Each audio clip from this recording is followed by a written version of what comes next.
It's Tuesday, October 21st.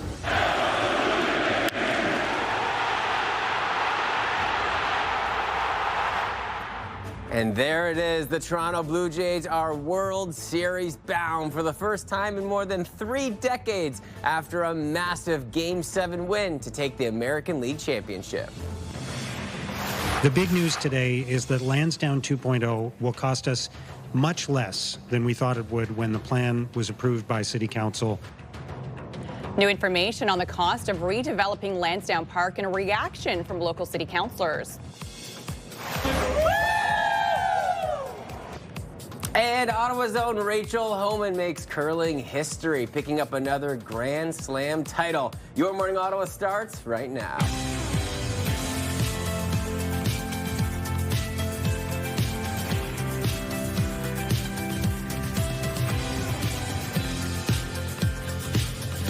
Good morning, everybody. Happy Tuesday. I'm Will Aiello. And I'm Melissa Lamb, and hopefully everybody is nice and dry after a very soggy Monday forecast today. Looking much better, thankfully. We will take that sunshine. We always need a little bit of rain in the forecast. We do. It's been extremely dry, and we haven't seen a lot of rain pretty much all summer, all fall, so it is nice to get a little wet day out of the way. More of it on the way, but I'll have your full forecast details in a few minutes.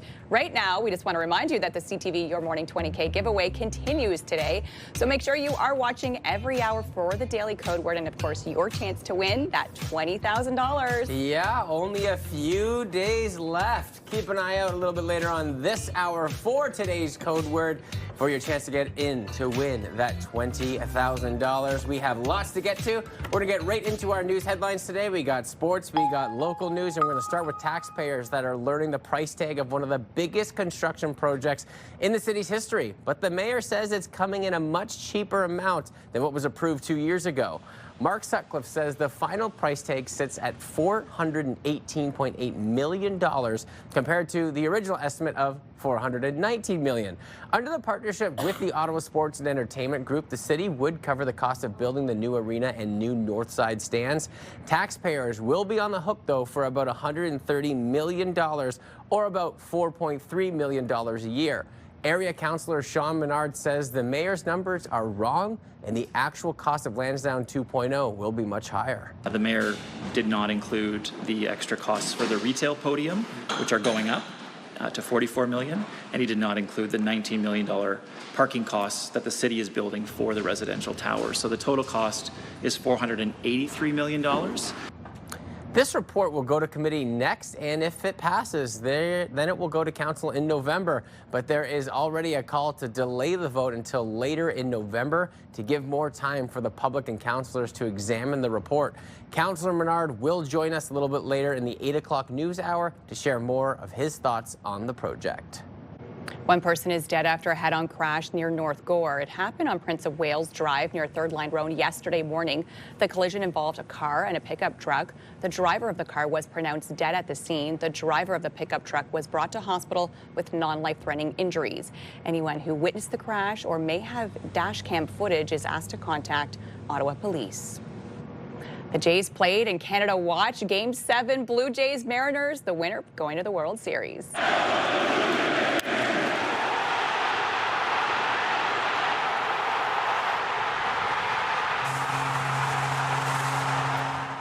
That one is out of here. The biggest hit of George Springer's career, a 3-run homer to send the Jays to the World Series, their first in 32 years after a 4-3 win. Fans took to the streets to celebrate. This is the greatest day in Canadian sports history. Hit the cup, baby! Let's go! 2 years. Shohei Ohtani doesn't know what's coming to him. Blue Jays for life, baby! The Jays will face the LA Dodgers in the World Series. Game 1 is set for Friday. The hunt continues for 4 thieves who pulled off a brazen jewelry heist in broad daylight at the Louvre in Paris. It was closed for a second straight day, catching some tourists by surprise. I think they should have announced the closure last night rather than this morning after everybody was already in line. But it's a shame. The robbery during public hours is one of Europe's most audacious in recent history. In just 7 minutes, thieves reportedly got away with several priceless jewels from the collection of Napoleon and his Empress, and then fled on motorcycles. And while French President Emmanuel Macron insists the perpetrators will be found, recovering the priceless items will be more challenging as the valuable stones may be cut and precious metals melted to evade detection. A reminder for Canadian snowbirds visiting the U.S. for more than a month. Some of them must provide fingerprints when crossing the land border. U.S. Customs and Border Protection says since last April, some Canadians planning U.S. visits have been required to complete a form that asks for personal and biographical details and requires biometric data collection, including fingerprints. It requires anyone over 14 years old staying in the U.S. for more than a month to register. The rule does not apply to Canadians visiting for less than a month or those with Nexus clearance. The Royal Canadian Legion presented Governor General Mary Simon with the ceremonial first poppy here in the capital. It is with reverence and gratitude that I accept the first poppy. Their traditional event represents the ceremonial start to the Remembrance Day period. The National Poppy Campaign officially begins on October 31st. This year, funds donated are used to support veterans and their families. Ottawa's own Rachel Homan has made curling history, picking up her 19th Grand Slam title. With the win, Homan surpassed Kevin Martin for the most Grand Slam wins among all skips across both divisions. She celebrated with her teammates and her kids after beating Switzerland's Silvana Terzoni 8-2 in the women's final at the Co-op Tour Challenge just south of Edmonton. The win also marks teammate Emma Misku's 19th Grand Slam. Wow. They've been together for a long time. I mean, I remember when Rachel Homan was just coming up the ranks of curling, because she's from Ottawa. She's from Orleans, not far from downtown. And now to see that she's just broken this record is just absolutely incredible. It's so awesome, and the bond that they must have. And it's so nice, too, when you see that she's sharing it with her kids. Family. And just such a wholesome moment. Yeah, absolutely. Well, in our forecast today, could be a little bit wet to start off your morning, but the good news is we will get to see some sunshine this afternoon.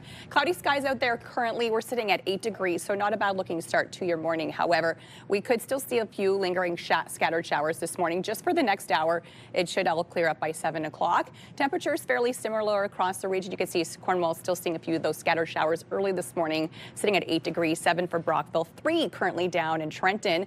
So most of the rain has cleared up. You can see it's moved to the east of us. However, some spotty little showers remaining in Ottawa, especially further east in the city. You could still see some spotty showers for the next hour, but everything will clear up by 7 a.m. and then we will get to see some sunshine throughout the day ahead.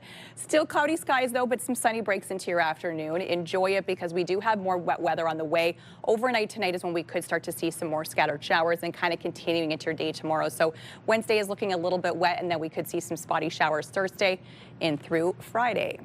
As we sift through your wardrobe, of course, grab the umbrella just in case you see those spotty showers early this morning, but into the afternoon, 15 is the high, and we will get to see those sunny breaks and similar temperatures across the region. 16 for Kemptville, 15 in Cornwall, 13 out in the valley for today, 15 in Gatineau. Pardon me. Battling a little cold here today. 12 is the daytime high for tomorrow, and those scattered showers until Friday. The weekend is looking a little cool. And taking a look on our roads at this hour, smooth sailing on all major routes right now. We have no collisions or issues to report. We'll be sure to let you know as things move throughout the morning. Now let's check out TSN's must-see moment. Welcome inside the SportsCenter newsroom. I'm Nikki Reyes with your must-see moment from Monday. For it, we head back to the Dome with the Jays trailing by 2 late in Game 7 of the ALCS. And with 2 on for George Springer in the 7th, he delivers in a massive way. A huge 3-run home run to give the Jays the lead. An absolutely incredible moment, leading the Jays back to the World Series for the first time in 32 years. And that is your must-see moment. Tonight on TSN, Shai Gilgeous-Alexander and the Thunder begin their title defense as they open the new NBA season against the Rockets. Tip-off comes your way at 7:30 Eastern, 4:30 Pacific on TSN 1 and 3. That's all from the SportsCenter newsroom. Have a great day.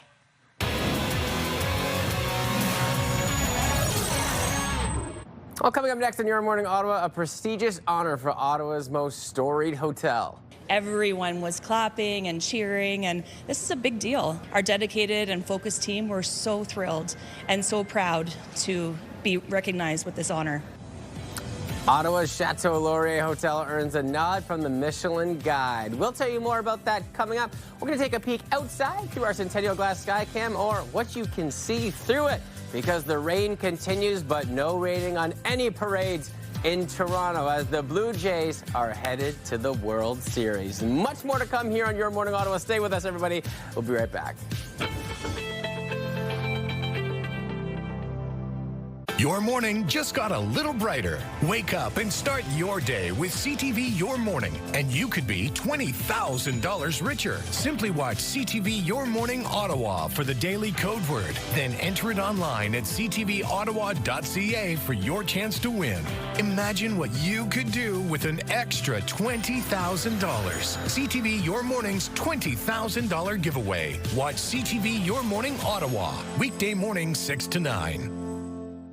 CTV Ottawa is your home for local news. Katie Griffin, CTV News in the Byward Market. Centertown. Canada. Stittsville. Bringing you local stories that matter the most to you. Kimberly Fowler in Westboro. Orleans. Barhaven. From every corner of the community. In the Glebe. Manotick. Merrickville. Brockville. From the team you trust, we are CTV News Ottawa. Live, local, breaking news. CTV News Ottawa.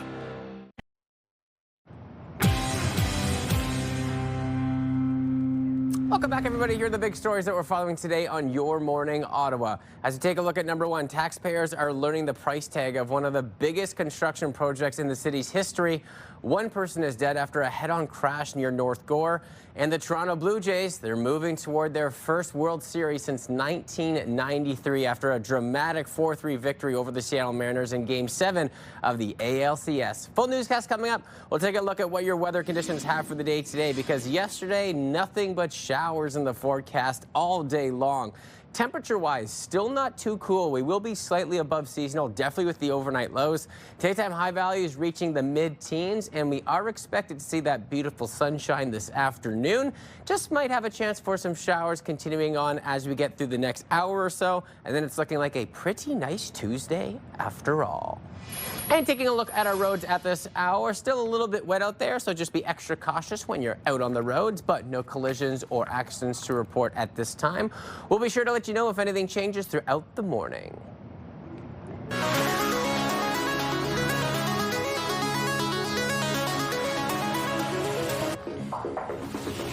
Ottawa's storied and stately Fairmont Chateau Laurier has something new to celebrate yesterday, a prestigious designation called a Michelin Key.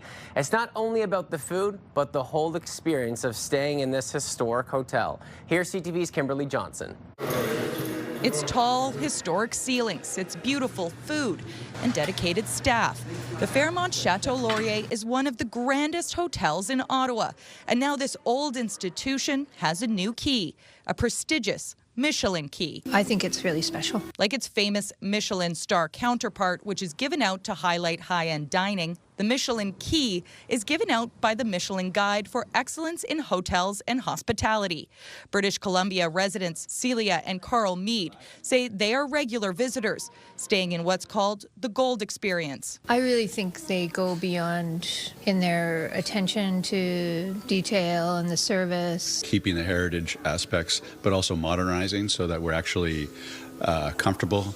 When I announced it that morning at our operations meeting, everyone was clapping and cheering, and this is a big deal.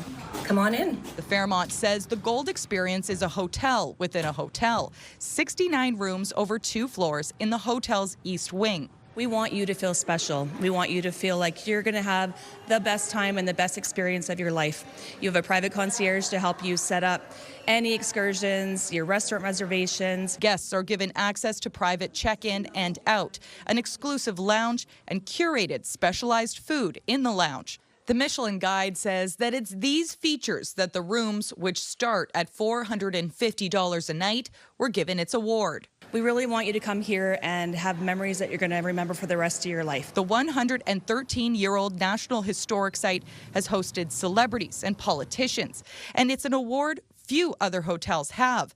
Newly created last year, there are only 2,500 hotels across the world that boast it, and only 38 in Canada. Our dedicated and focused team, we're so thrilled and so proud to be recognized with this honor. Kimberly Johnson, CTV News. All right, coming up on our show, we are asking you what is your favorite soup. It doesn't matter if you're just sick or you're not sick. Maybe you've got some good recipes in there. We are coming up to that season where soup is that nice, comfort, warm food, regardless of how you're feeling. That is our question today, and we want your comments. Your Morning Ottawa at ctv.ca. What is your favorite kind of soup? Is it tomato? Is it the classic chicken noodle? That's my favorite one. Mama still makes the best chicken noodle soup. I don't care what anyone else says. I already got in trouble with the pie, so Melissa, I got in trouble. This is a little story that happened earlier last week. I said I had that apple pie from our guest that we had, and I said that's the best apple pie that I've ever had because I can't remember my mom ever making an apple pie. Well, what happened? A week later, she comes and she visits me, and she makes a pie for, I think, the first time in 10, 15 years, and I have to retract my former statement. Mother, you do make the best apple pie. Got to keep Mom happy. As a mom, I would appreciate my son saying that. Right? So I feel ya. Oh, I got in trouble. Yeah. Happy to get out of I don't blame her. I know. Well, advocates are urging the Liberal government to cut old age security spending in their upcoming budget. We're going to check in with Bill Carroll from the Morning Rush on News Talk 580 CFRA to get his thoughts. Good morning to you, Bill. Good morning. Well, good luck with this idea, guys. I know it looks tempting on paper that you may not have known this. I don't think that I did. That old age security is one of the biggest line items for the federal government. It costs a lot of money to take care of our seniors, says the man with the white hair in your television right now. Good luck doing this. Listen, you could save, according to these advocates that you're talking about, Will, $7 billion a year by just doing this. Telling couples who make over $100,000 a year that we're going to start to claw back some of their old age security. Right now, we start that at $180,000, which sounds like a whole lot of money until you calculate the fact that when you get a little bit older, your healthcare costs start to skyrocket. One estimate I saw puts it at about $13,000 a year in your 60s. By the time you're 80s, $40,000 a year. $40,000 after-tax dollars a year to take care of yourself and your own medical needs. So that's a lot of money, and it eats into that old age security and your Canada pension plan, whatever money you've managed to put away for yourself, very quickly. So, you know, we're all going to get there with luck. If you're fortunate and you live long enough, you want to reap the benefits of a life of hard work and let our seniors age with dignity. I just think this is a very tempting line item, but it's a non-starter. First of all, senior citizens are the first to get out there and vote. I don't see the Carney government having the courage to do that. I don't see the support in a minority house for a move that is that drastic. I think a lot of seniors would look at it and say, you know what else is expensive? Our new dental care program, which I didn't have the advantage of when I was younger. Our new daycare program, which I didn't have the advantage of when my children were young. Seniors are going to look at that and say, we planned our retirement around these. And Will, you'll get there one day before you retire, even like me. You start to make calculations every few weeks. It goes through your head. How much money will I have? Will I be able to take care of myself? Will I die alone and impoverished? This is a concern for Canadians as they get older. Maybe not if you're making millions of dollars a year, but $180,000 for a couple doesn't make you rich in a city like Ottawa or Toronto or many places across this country. So I think this is a terrible idea, and I don't think it's a starter at all. Maybe the Carney government will come in with some number that's between 100,000 and 180,000 that more people could live with. But, ooh boy, this would be a risky one. Let's not pit the generations against each other here. Mm-hmm. Let's not have arguments between grandparents and grandchildren and children about how much money senior citizens should get in old age security, which they paid into their entire lives. It can already be a concern right now, not even having this, thinking about the future with that. Have a great show, Bill. We'll talk to you soon. Okay. And remember, you can listen to The Morning Rush with Bill Carroll on News Talk 580 CFRA weekdays from 6 until 10 a.m. And coming up next, we're taking your comments on soup. Yes, tell us your favorite soup, and we'll share your responses coming up. If you have a good recipe, you can also share that with us as well. Here's a live look for our Skycam on George Street this morning. A dark start to your day. Still some wet pavement out there, but don't worry, we will get to see some sunshine later on this afternoon.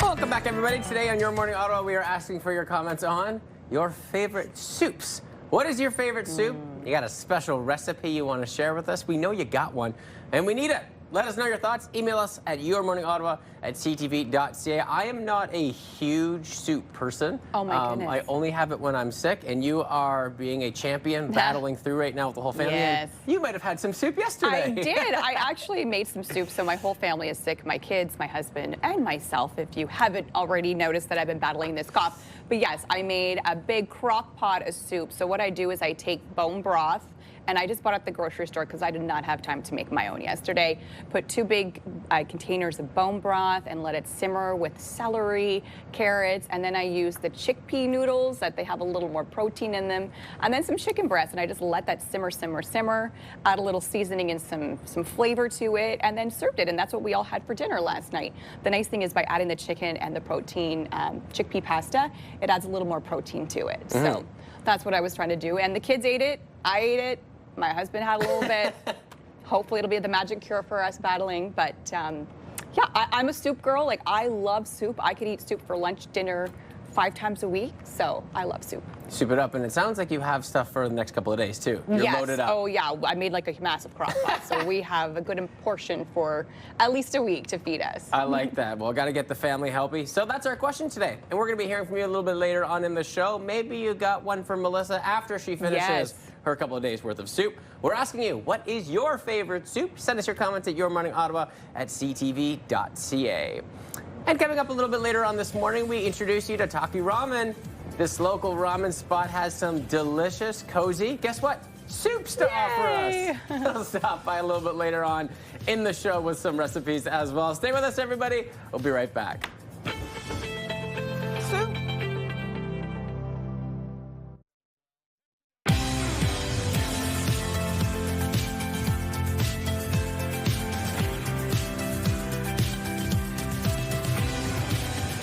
Good morning, everyone. Happy Tuesday. I am Melissa Lamb. I'm Will Aiello, and if you are a sports fan, you'll be very happy this morning. Absolutely. Lots of reasons to celebrate. Yeah, so that's our lead story today. The Jays played and Canada watched. Game 7, Blue Jays, Mariners, the winner going to the World Series.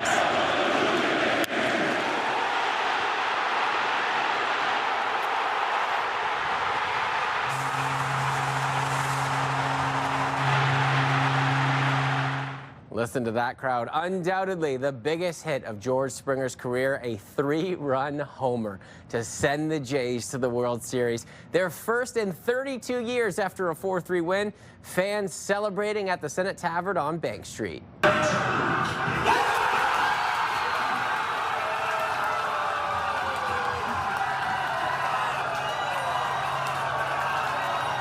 Some goosebumps for you this morning. The Jays will face the LA Dodgers in the World Series. Game 1 is set for Friday. Taxpayers are learning the price tag of one of the biggest construction projects in the city's history, but the mayor says it's coming in much cheaper than the amount approved 2 years ago. Mark Sutcliffe says the final price tag sits at $418.8 million compared to the original estimate of $419 million. Under the partnership with the Ottawa Sports and Entertainment Group, the city would cover the cost of building the new arena and the new Northside stands. Taxpayers would be on the hook for about $130 million or about $4.3 million a year. Area Councillor Sean Menard says the mayor's numbers are wrong and the actual cost of Lansdowne 2.0 will be much higher. The mayor did not include the extra costs for the retail podium, which are going up to $44 million, and he did not include the $19 million parking costs that the city is building for the residential towers. So the total cost is $483 million. This report will go to committee next, and if it does pass, it will then go on to council in November. But there is already a call to delay the vote until later in November to give more time for public and councillors to examine this report. Councillor Chaminade will join us just after the 8 o'clock news to share more on his thoughts about the project.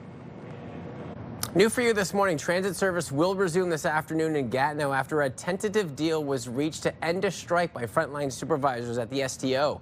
About 50 supervisors and trainers with the STO went on strike Monday morning to back demands for a new contract. Transit workers had been without a contract since 2023. The tentative agreement must be ratified by the union members. One person is dead after a head-on crash near North Gore. It happened on Prince of Wales Drive near Third Line Road yesterday morning. The collision involved a car and a pickup truck. The driver of the car was pronounced dead at the scene. The driver of the pickup truck was brought to hospital with non-life-threatening injuries. Anyone who witnessed the crash or may have dash cam footage is asked to contact Ottawa Police. The hunt continues for 4 thieves who pulled off a brazen jewelry heist in broad daylight at the Louvre in Paris. It was closed for the second straight day, catching some tourists by surprise. I think they should have announced the closure last night rather than this morning after everybody was already in line. But it's a shame. The robbery happened during public hours, and it's still one of Europe's most audacious in recent history. In just 7 minutes, thieves reportedly got away with several priceless jewels from the collection of Napoleon and his Empress, and then fled on motorcycles. And while French President Emmanuel Macron insists the perpetrators will be found recovering the priceless items, it will be more challenging as the valuable stones may be cut and precious metals melted to evade detection.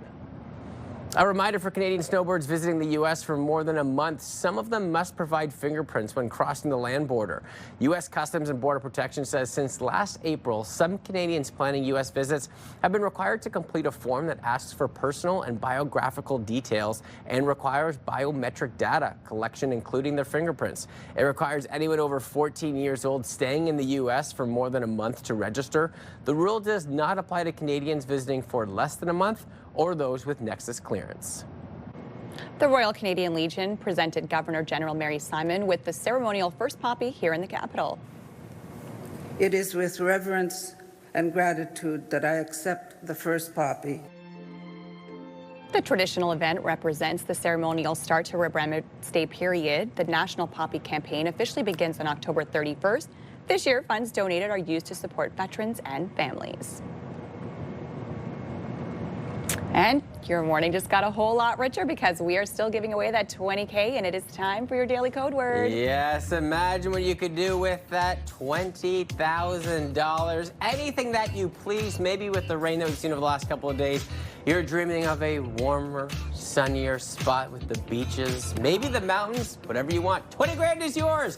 Today's code word is toast. Yeah, that's a lot of toast you could buy with $20,000. Yeah, or you could toast. You know, like cheers, toast. That's probably what it is. I go right to peanut butter and toast. It is breakfast time, so both toasting goes. Cheers toast or toast to eat. Oh, you're so right. It's toast as in cheers. Come on, we'll pull it together. Head to the contest page at ctvottawa.ca or scan that QR code on the right side of your screen. Enter code word toast along with your information for a chance to win CTV Your Morning Ottawa's $20,000 giveaway. Tune in tomorrow. We will have a brand new code word for you. Maybe it's peanut butter. Maybe it's jelly. Who knows at this Or maybe point. you'll be toasting if you win the 20 grand. Maybe I will be. I can't immediately go to toast. That's so funny. I mean, it is breakfast time, so I understand why you went for the peanut butter jelly toast. Makes sense. Which I think is a little fair, but yeah, good call. Yeah. Well, the good news is we're going to get to see some sunshine today after a little bit of a wet start to your day yesterday. So still a chance of showers for areas to the east of us, so east of Ottawa this morning, just for the next half an hour, so it should clear up by about 7 a.m. Sun and cloud into the afternoon. Then a wet week ahead. 8 degrees is where we're sitting right now, so not too bad temperature-wise. And similar across the region, 8 as well in Cornwall, seeing a few scattered showers out there. 10 already in Montreal, 7 in Brockville. So you could see that rain. It has shifted to the east of us for the most part, but Cornwall, Hawkesbury could still see some scattered showers this morning. For us, clear skies, but you can see all this rain kind of surrounding us. We are expecting more showers tonight. So it looks like after midnight is when we could see more rain. This is as we head into tomorrow and Thursday. So Wednesday, Thursday looking a little bit wet and soggy in the forecast for us. Today's high 15 degrees, so not so bad. A little bit above seasonal. Same within Cornwall, Brockville, Kingston. 13 for the Valley today, as well as over in Kittigan-Zippy. So in our skies over the next couple of days, it's wet. You can see a chance of scattered showers today, just this morning, but sunshine into the afternoon. Then Wednesday and through Saturday, there is a chance of scattered showers, and we'll gradually get a little cooler as we head towards the end of the work week and to kick off your weekend as well. So temperatures slightly below seasonal Friday and through Saturday, but we will get to see that sunshine on Sunday. Weather brought to you by Manotick Place Retirement Community, a community you can call home. On your roads this morning, eastbound 417 starting to see some buildup around the 416 split, but no significant delays. Traffic brought to you by Presler Injury Lawyers, 1-800-JUSTICE. Well, coming up, World Series bound. The Toronto Blue Jays will appear in their first World Series in more than 3 decades. We check in with CTV News about the reaction in Toronto and the challenge ahead for Canada's team that plays on Friday. Here's a live look through our sky cam. Still a little wet out there. Don't leave home without your umbrella, but temperatures and some sunshine will start to pick up this afternoon. Stay with us, everybody. It is 6:38 on your Tuesday.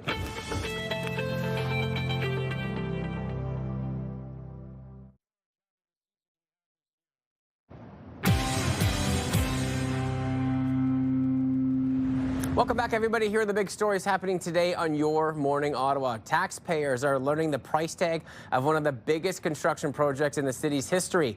Transit service will resume this afternoon in Gatineau after a tentative deal was reached to end a strike by frontline supervisors at the STO. And the Toronto Blue Jays, they're moving toward their first World Series since 1993 after a dramatic 4-3 victory over the Seattle Mariners in Game 7 of the ALCS. In your forecast this morning, not too bad looking into the afternoon. Mix of sun and cloud for today. Those scattered showers have cleared up for the most part. Some areas to the east of us could still see a little bit of wet weather early this morning. 15 degrees is the daytime high. Overnight, not so bad, dropping to 9. More rain on the way as we head into Wednesday as well as in Thursday. A couple of soggy days in the forecast with very average-like temperatures in through the middle of the work week. On your roads this morning, no major issues to report. Volume just starting to build slightly if you are heading in 417 into the downtown core. So if you are heading eastbound on the 417, we're starting to see some slowdowns around Richmond Pinecrest, but traffic is still moving well. The good news is we are collision free. No major issues coming in from the opposite direction. If you are heading in from East End, traffic is looking decent this hour.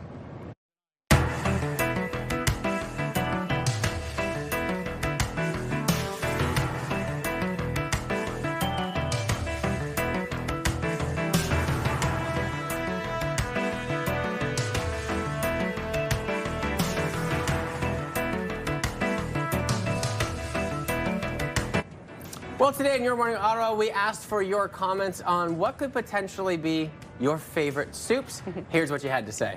All right, Pamela says, my favorite soup is chicken and rice, but my mother-in-law makes the best cabbage and veggie soup. So good, and you can eat lots of it.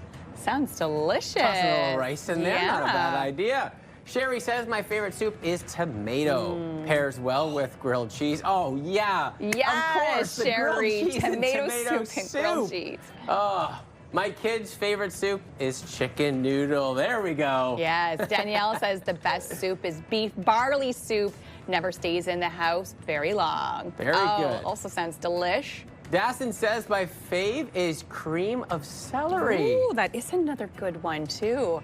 I love all flavors of soup. If you haven't discovered that, soup is my jam. Beverly says my favorite soup is homemade chicken or turkey soup. I boil the bones and then add tomatoes from my garden and all kinds of veggies. So healthy and tasty. Look at that. That's like scratch. And I like that too because you know that's like homemade. They Yeah. put in your own home ingredients in the soup. That makes it that nice, even more comfortable feeling. Veggies from your garden? I mean, that sounds fantastic. This is definitely your question today. Yes, absolutely. So we'll be hearing from you a little bit later on in the show. We are continuing to ask you, what is your favorite soup? Send us your comments at yourmorningottawa@ctv.ca. Well, the Toronto Blue Jays are World Series bound for the first time in decades. They defeated the Seattle Mariners last night to win Game 7 of the ALCS. Let's bring in Heather Wright, who joins us live from the Rogers Centre in Toronto this morning. Good morning, Heather. Good morning. So I've only seen this on social media from, I think, every single friend that I have that's somewhere in the Toronto area, and it just looked amazing. Can you describe to me the vibe in the arena last night and just in the city of Toronto after that huge win? Oh my God, it was electric. I was inside the Rogers Centre last night with 40,000 plus of my closest friends, and it's just the energy that you feel being a part of something like that. And I got to say, this was not a very offensive game from the Toronto Blue Jays. There were a lot of very nervous moments, a lot of innings that just sort of stretched on, wondering if those bats were going to come alive. And of course, we know it was George Springer, the hero here in Toronto and really right across Canada, with that clutch home run, sending the Blue Jays to the World Series. Just what an absolute special moment. And it's really hard because we all want to focus on this big win, the excitement in the arena, but Toronto Blue Jays fans are already thinking about Friday against LA, which is a very difficult opponent. What do you think they have to do to get that first win, which is going to be in their home arena? Well, look, the LA Dodgers are trying to run it back and win back-to-back World Series, something the Toronto Blue Jays did in '92 and '93. And of course, this is a tough opponent. The Blue Jays do have home field advantage. That's certainly a big win for them in that they play well in this ballpark. And so they are going to face off against the LA Dodgers starting 8 p.m. on Friday. And you know what? This team, this is a team that comes back. The saying goes, don't count out these Toronto Blue Jays. We saw it last night. They were down 3-1, and then George Springer with that heroic home run. And so it's going to be a lot of those little things. The Blue Jays have very strong at-bats. They get a lot of work from the full lineup. And so, sure, they are going to have their work cut out for them against the LA Dodgers, but they do have home field advantage. They did face off against the Dodgers once this season. The Dodgers hold that record. They beat the Blue Jays 2-1. But you know what? This is postseason baseball. Anything can happen. And fans certainly eager for this series to get underway. I think so, and I'm sure many fans may be feeling a little extra sleepy or showing up a little late to work today, but I think it's okay for the most part. Appreciate your time, Heather. Enjoy. Thanks, guys. Well, coming up next, Tyra Banks has perplexed her fans with her latest business venture. It's something called hot ice cream. We'll try our best to explain it coming up next on your Morning Fix. Here's a live look from our Skycam on George Street this morning. Seeing some wet pavement out there, but don't worry, most of the rain is gone, at least for today. We will get to see some sunshine on your Tuesday.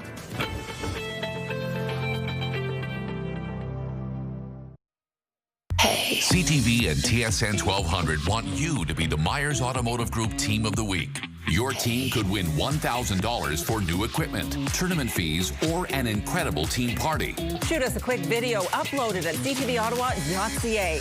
Whether it's hockey, ringette, choir, band, or any team in between. Each week, the winning team will join us live in studio at CTV Ottawa at 6 to claim their prize. Enter today for your chance to be Myers Automotive Group Team of the Week. The National Capital Region is jam-packed with incredible experiences you don't want to miss. Hey, I'm Tanea Taylor, your iHeartRadio Weekender, powered by Barrhaven Ford. Get the inside scoop on all the biggest and best events every Thursday, Friday, and Saturday on CTV, Move 100, Pure Country 94, TSN 1200, and News Talk 580 CFRA. iHeartRadio Weekenders is powered by Barrhaven Ford, Ottawa's newest and largest Ford dealership, and Ontario's #1 Ford EV dealer. And it is time for your Morning Fix, and British singer-songwriter Lily Allen has announced her first new album in nearly a decade.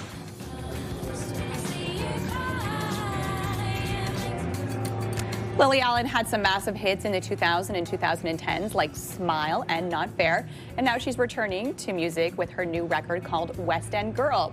The album was announced yesterday and will be released on Friday. The album is rumored to have heavily focused on her divorce from Stranger Things actor David Harbour, so it could be a little bit of a different sound for her. Yeah, and you always notice when the artists kind of go through something like that, the genre or the specific lyrics have a little bit of a twist to them, don't they? It's like Taylor Swift in all her eras, right? Yes. Yeah. I mean, I'm excited to have some new music from her. It's been too long. We always love some new tunes. Absolutely. Well, former supermodel and TV host Tyra Banks is raising eyebrows with her latest venture, hot ice cream. And if you're confused about that, you're not alone. Fairy Dough Diva ice cream, everybody is loving this. I made it hot, as in hot cream, hot ice cream, liquid, warm, soothing, yummy, silky.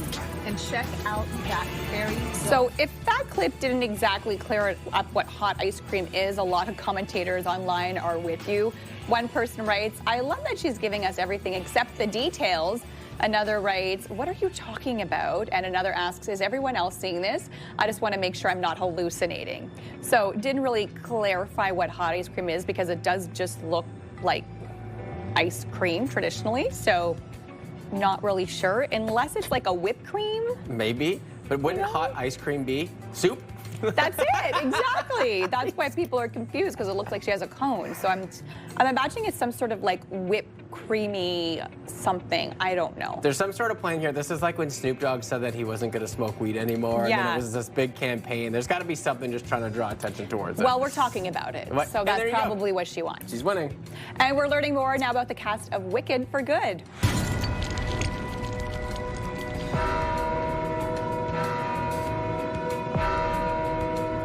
Elva Withrop, I know you're out here.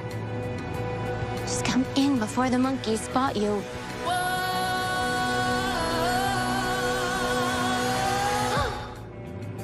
The highly anticipated sequel to last year's Wicked Part 1 has announced one major new cast member.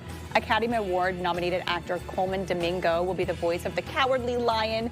Domingo joins the already stacked cast, of course, featuring Ariana Grande, Cynthia Erivo, and Jonathan Bailey, and the movies will hit theaters November 21st. Exciting time. It's just such a great franchise. Oh, it's just so good. Like, it gives you like the great actors, like the fun and the nostalgia feeling. Yes. Wins across the board. Absolutely. And even the things like the set and the costumes and just like putting it all together, it's just absolutely beautiful. Can't wait for that one. Yeah. Well, coming up next on Your Morning Ottawa, the Toronto Blue Jays make their first World Series appearance in more than 3 decades. We check in with TSN 1200 Steve Lloyd, plus an Ottawa fan who was actually at the game last night in Toronto. You don't want to miss that. We're going to take a peek through our Centennial Glass Skycam. Over the last, we'll call it 36 hours, we've seen nothing but rain, but Melissa letting us know maybe some sunshine could be on the way. Stay with us, everybody. 6:55, no, 6:56 on your Tuesday.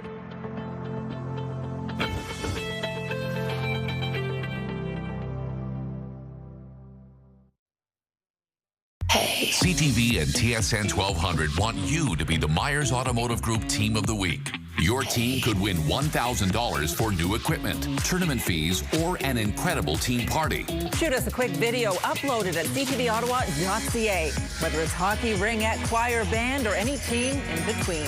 Each week, the winning team will join us live in studio at CTV Ottawa at 6 to claim their prize. Enter today for your chance to be Myers Automotive Group Team of the Week. It's Tuesday, October 21st.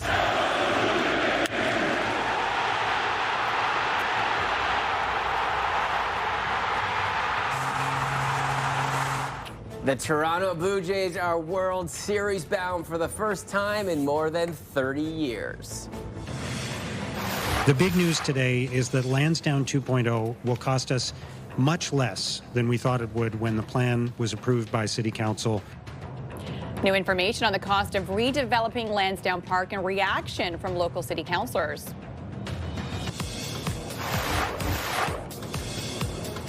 And a young Atletico Ottawa player is headed for the U17 World Championships. He joins us live this hour. Your Morning Ottawa continues right now.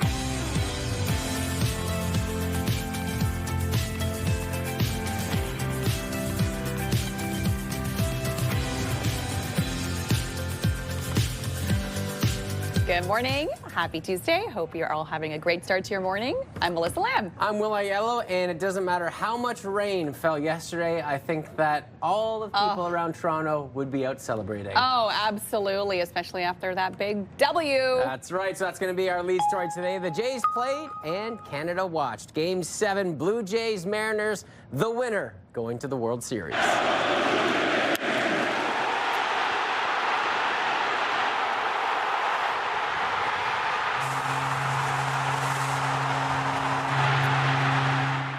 What a moment. The biggest hit of George Springer's career, a 3-run homer to send the Jays to the World Series. Their first in 32 years after a 4-3 win. Fans celebrating at the Senate Tavern here in the capital.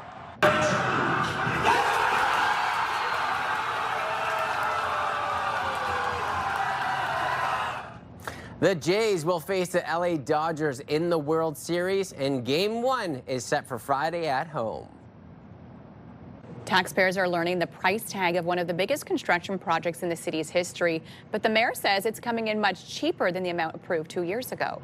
Mark Sutcliffe says the final price tag sits at $418.8 million compared to the original estimate of $419 million. Under the partnership with the Ottawa Sports and Entertainment Group, the city would cover the cost of building the new arena and the new north side stands. Taxpayers will be on the hook for about $130 million, or about $4.3 million per year. Area Councillor Homan says the mayor's numbers are wrong and the actual cost of Lansdowne 2.0 will be much higher. The mayor did not include the extra costs for the retail podium, which are going up to $44 million, and he did not include the $19 million parking costs that the city is building for the residential towers. So the total cost is $483 million. The report will go to committee next, and if it passes, there will go to council in November. But there is already a call to delay the vote until later in November to give more time for public and councillors to examine this report. Councillor Homan will be joining us just after 8 o'clock news to share more on his thoughts about this project. New this morning, transit service will resume this afternoon in Gatineau after a tentative deal was reached to end a strike by frontline supervisors at the STO. About 50 supervisors and trainers with the STO went on strike Monday morning to back demands for a new contract. Transit workers had been without a contract since 2023. The tentative agreement must be ratified by the union members. One person is dead after a head-on crash near North Gore. It happened on Prince of Wales Drive near 3rd Line Road yesterday morning. The collision involved a car and a pickup truck. The driver of the car was pronounced dead at the scene. The driver of the pickup truck was brought to hospital with non-life-threatening injuries. Anyone who witnessed the crash or may have dash cam footage is asked to contact Ottawa Police. The hunt continues for 4 thieves who pulled off a brazen jewelry heist in broad daylight at the Louvre in Paris. It was closed for the 2nd straight day, catching some tourists by surprise. I think they should have announced the closure last night rather than this morning after everybody was already in line. But it's a shame. The robbery during public hours is one of Europe's most audacious in recent history. In just 7 minutes, thieves reportedly got away with several priceless jewels from the collection of Napoleon and his Empress, and then fled on motorcycles. And while French President Emmanuel Macron insists the perpetrators will be found, recovering the priceless items will be more challenging as the valuable stones may be cut and the precious metals melted to evade detection. A reminder for Canadian snowbirds visiting the U.S. for more than a month, some of them must provide fingerprints when crossing the land border. U.S. Customs and Border Protection says since last April, some Canadians planning U.S. visits have been required to complete a form that asks for personal and biographical details and requires biometric data collection, including fingerprints. It requires anyone over 14 years old staying in the U.S. for more than a month to register. The rule does not apply to Canadians visiting for less than a month or those with Nexus clearance. And hockey season is back, which means the return of Ottawa Power Wheelchair Hockey League. This league has done so much for my sport world, but also for my life. The league, run entirely by volunteers, welcomes players varying disabilities, giving them a chance to participate in sport. It has grown steadily over the years and now is one of the largest of its kind in Canada. And once again, another huge shout out towards volunteers, because without the volunteers, it wouldn't be possible. They make our city so vibrant, absolutely. We do have a weather picture for today that we want to share with you, and this was sent to us from Bruce. Aww. The day, look at it, it's a good omen, it's a Blue Jay. No surprise there. Yes, the victorious Blue Jays. I love it. Thank you, Bruce, for sending that in. Weather picture brought to you by Box Me Up. Moving, staging, renovating. Just box me up.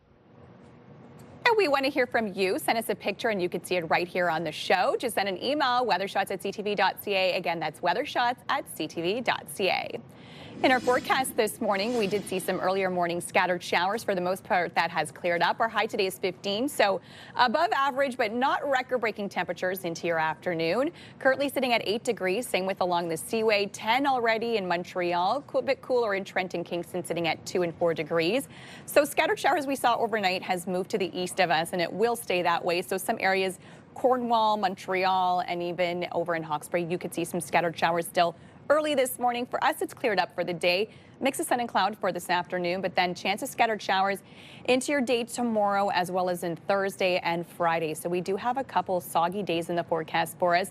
The rain starting again overnight tonight and continuing into your afternoon. 15 is the high, and similar temps across the region for today. Slightly cooler in the valley, sitting at 13 for their daytime high.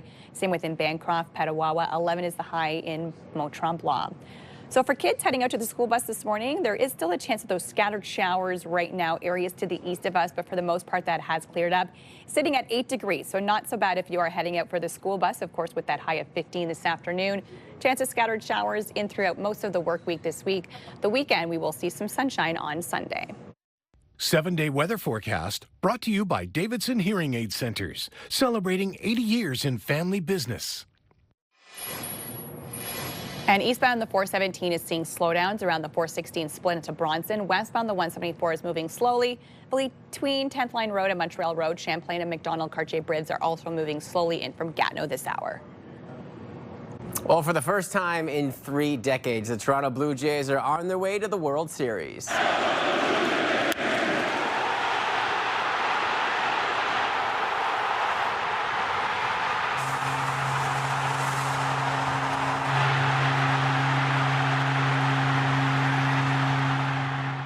Undoubtedly the biggest hit of George Springer's career, a 3-run homer, leads the Jays to a 4-3 win over the Seattle Mariners in Game 7 of the ALCS. The Jays will face the Dodgers starting this Friday. Let's bring in Steve Lloyd from TSN 1200 for more on this. Good morning to you, Steve. Good morning. I was just talking with you. I said, so how much of the show so far has been talked about the Jays? You've said just about everything. Pretty much, which yeah. I think is fair. From you, big sports fan, you've been doing this for a long time. Your reaction from that Jays win yesterday? It's historic for, if you're a Jays fan, if you're just this is the kind of thing that draws in like the average Canadian sports fan, even if you're not a big sports fan. Like the Jays are really that Canada's team kind of a feel. It's the only Major League Baseball team we have in this country. Unfortunately, I'm a long-suffering Expos fan, but we'll get to that. We'll touch on that this morning. That was just absolutely magic last night, what George Springer did in that moment. You know, it's one of those things you think the roof's going to come off the place. With it came right through. Whether you're watching on TV, I couldn't imagine being there. I know you guys are going to have Carter Hamer on, and he was there. I can't wait to hear what he has to say as well, but it was just awesome. Yeah, it's just one of those special moments, like even watching from a distance, watching highlights. I think we've shown it probably 3, 4, 5 times already, and I get a little bit of the goosebumps each and every time I watch it, because it's one of those moments that you know is going to stick in history, and over 40,000 fans feeling that same feeling, and even the players themselves, like you can actually see the excitement, the power, like look at them all. Just what a miraculous moment. And I know we all want to stay in this moment for now, but we already have to start thinking about Friday. Really tough opponent, LA Dodgers. What do you think we have to do to keep this momentum going to potentially get off to a really good start on Friday? Take advantage of the energy from your home crowd, obviously. Like that fuels the Blue Jays. It really has helped because you are playing the Los Angeles Dodgers, where money is no object. It's like, need a player, buy a player. And Shohei Ohtani, he's okay. The last time he played a baseball game and they just swept the Brewers in the NLCS, he's starting pitcher. He had 10 strikeouts and 3 home runs. He's okay. He's not bad. And then they've got a myriad of other superstars, and he's just the tip of the spear. The Jays will be underdogs, but they absolutely do have a chance. I think that hope was a word that was used a lot over the last few games with the up and downs. I think we can still feel grateful to maybe have that hope for Game 1 of the World Series? Absolutely. You know, Friday night, can't wait. Like it feels like it's only Tuesday. You kind of wish it was Friday already because, you know, the euphoria for fans or just being a sports fan in general, just tuning in. That moment last night, if you're a sports fan, you're reminded that's why I'm a sports fan. You know, that's the original reality TV. We got reality TV shows all over the place. Sports is the original. You can't duplicate it. I think that's a perfect way to put it. And you know what? I'm sure people might be celebrating from last night up until the game on Friday. Yep. Steve Lloyd, TSN 1200, appreciate your time this morning. No problem. Melissa. And we are very lucky because we are standing by with an Ottawa fan who was at that historic Game 7 last night. Please welcome Carter Hammer to the show. Good morning to you, Carter. Good morning. How are you? I'm good. I need to ask how you're doing because I imagine it was a late night, early morning. How are you feeling so far this morning? Man, I'm feeling amazing. Obviously, a bit tired from me and my buddy ended up driving back after the game last night, but it was all adrenaline after that. I mean, being at that game, there's nothing better. I remember like watching the Jose Bautista bat flip, and you dream of being at games like that, and that's exactly what that was last night. Okay, tell us about the crowd because I'm imagining it was electric, especially after that huge home run from Springer. Yeah, the crowd. I mean, like I was at Game 6 too, and that crowd is really good. But Game 7, like even just the players running on the field to take warm up, the whole entire crowd would start cheering for it. Or when Shane Bieber started warming up, like that was like a really good moment. And then obviously the home run was really good. But when you're at the game and you're caught up in the moment, like I don't even remember how loud it was. I just remember jumping up and down and being so excited. But obviously after the game, we listened to the clip online, and I mean. It was super loud, and yeah, I mean, I wish it could happen again and I could relive it, but in the moment, I don't really know what it sounds like because I'm just like, I was just so excited for that. Sounds absolutely incredible. Tell us, how long have you been a Jays fan for? I mean, I've been a Jays fan my whole entire life. I mean, I think the first memory I really have is that Jose Bautista bat flip, like watching that year, and then I've watched ever since. 2022, that tough playoff series against the Mariners, and we got paid back this year. But this year has definitely been probably the best year I've ever watched the Jays. Like right when you think they're going to be out, they just like win. Like at the end of the year, they lose 4 games in a row, and you think they're not going to win the division, and then they win 4 games in a row. You just got to believe this whole entire year, and they're going to get it done. Okay, so we already talked about the challenges of trying to defeat the Dodgers. What do you think the Jays have to do to make that win? I mean, I think the Jays, it's going to be tough, as we know. Like, the Dodgers are a really good team, but the Jays need to they need to be themselves. They just need to keep getting on base, move the chain. No one needs to be the guy. We have a lot of guys on the team. Move the chains, make it to the next guy. But I think it's going to come down to pitching, and the Jays starters this series in the ALCS were really good, and they have to continue that against the Dodgers. And, I mean, it's baseball. Anything can happen. Personally, I do think the Jays are going to win. Might be a little biased, but who knows? And do you have any plans to go to any more games in Toronto starting this Friday or maybe after?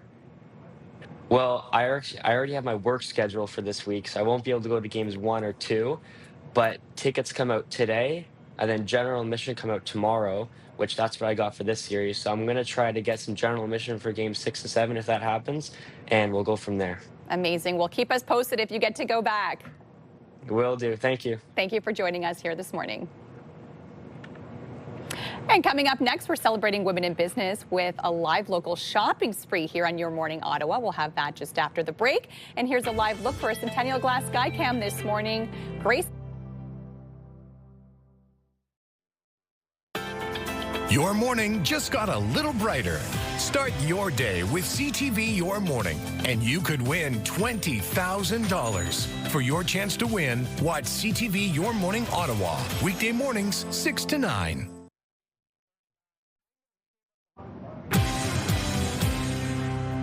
Welcome back, everybody. Here are the big stories today on Your Morning Ottawa. Taxpayers are learning the price tag of one of the biggest construction projects in the city's history. Transit service will resume this afternoon in Gatineau after a tentative deal was reached to end a strike by frontline supervisors at the STO. And the Toronto Blue Jays are moving toward their first World Series since 1993 after a dramatic 4-3 victory over the Seattle Mariners in Game 7 of the ALCS. Your forecast this morning, cloudy skies to start off your week, but we will see some sunshine into the afternoon, so not a bad looking afternoon for us. 15 is your daytime high. Later on, currently sitting at 8 degrees. Overnight, we are expecting more rain on the way. On your roads this morning, we do have some trouble spots out there on the 417 this morning. So we have a collision westbound at the 417 at Nicholas. That has the 2 right lanes shut down and is causing major delays. You can see it on your screen. It looks like emergency crews are not quite on scene just yet. We also have some volume for eastbound 417, seeing slowdowns around the 416 split in through Bronson. Westbound 174 moving slow between 10th line and Montreal Road. Champlain and McDonald-Cartier bridges are also slow coming in from Gatineau, but all other bridges are moving well. Traffic lights are flashing at Innis and Searville, so treat that as a 4-way stop. Now let's check out your TSN must-see moment. Welcome inside the SportsCenter newsroom. I'm Nikki Reyes with your must-see moment from Monday forward. We head back to the Dome with the Jays trailing by 2 late in Game 7 of the ALCS. And with 2 on for George Springer in the 7th, he delivers in a massive way. A huge 3-run home run to give the Jays the lead. An absolutely incredible moment, leading the Jays back to the World Series for the first time in 32 years. And that is your must-see moment.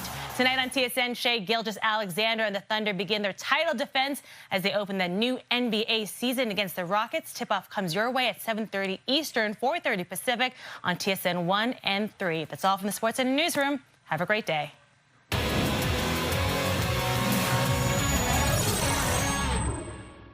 Well, we are celebrating women in business this morning with a live local shopping spree. Joining us today are 2 local businesses, and we're going to start with Jade. Good morning to you. Good morning. I love my coffee. Yes. It's one of my favorite things ever. I usually think about it when I go to bed, when you think I can't wait for my morning coffee. Exactly. Do you share that same feeling? 100%. Yeah. So my business here is Bean Again Cafe. So we're a local native-owned, native-operated cafe, but we also have a beautiful, large selection of local Indigenous artwork entrepreneurs that we work with throughout the year. So obviously the coffee with my aunties is my favorite. It kind of brings that nostalgia back of, living in my community, sitting down with my aunties and having a nice cup of coffee while playing Scrabble. That's kind of the memory there.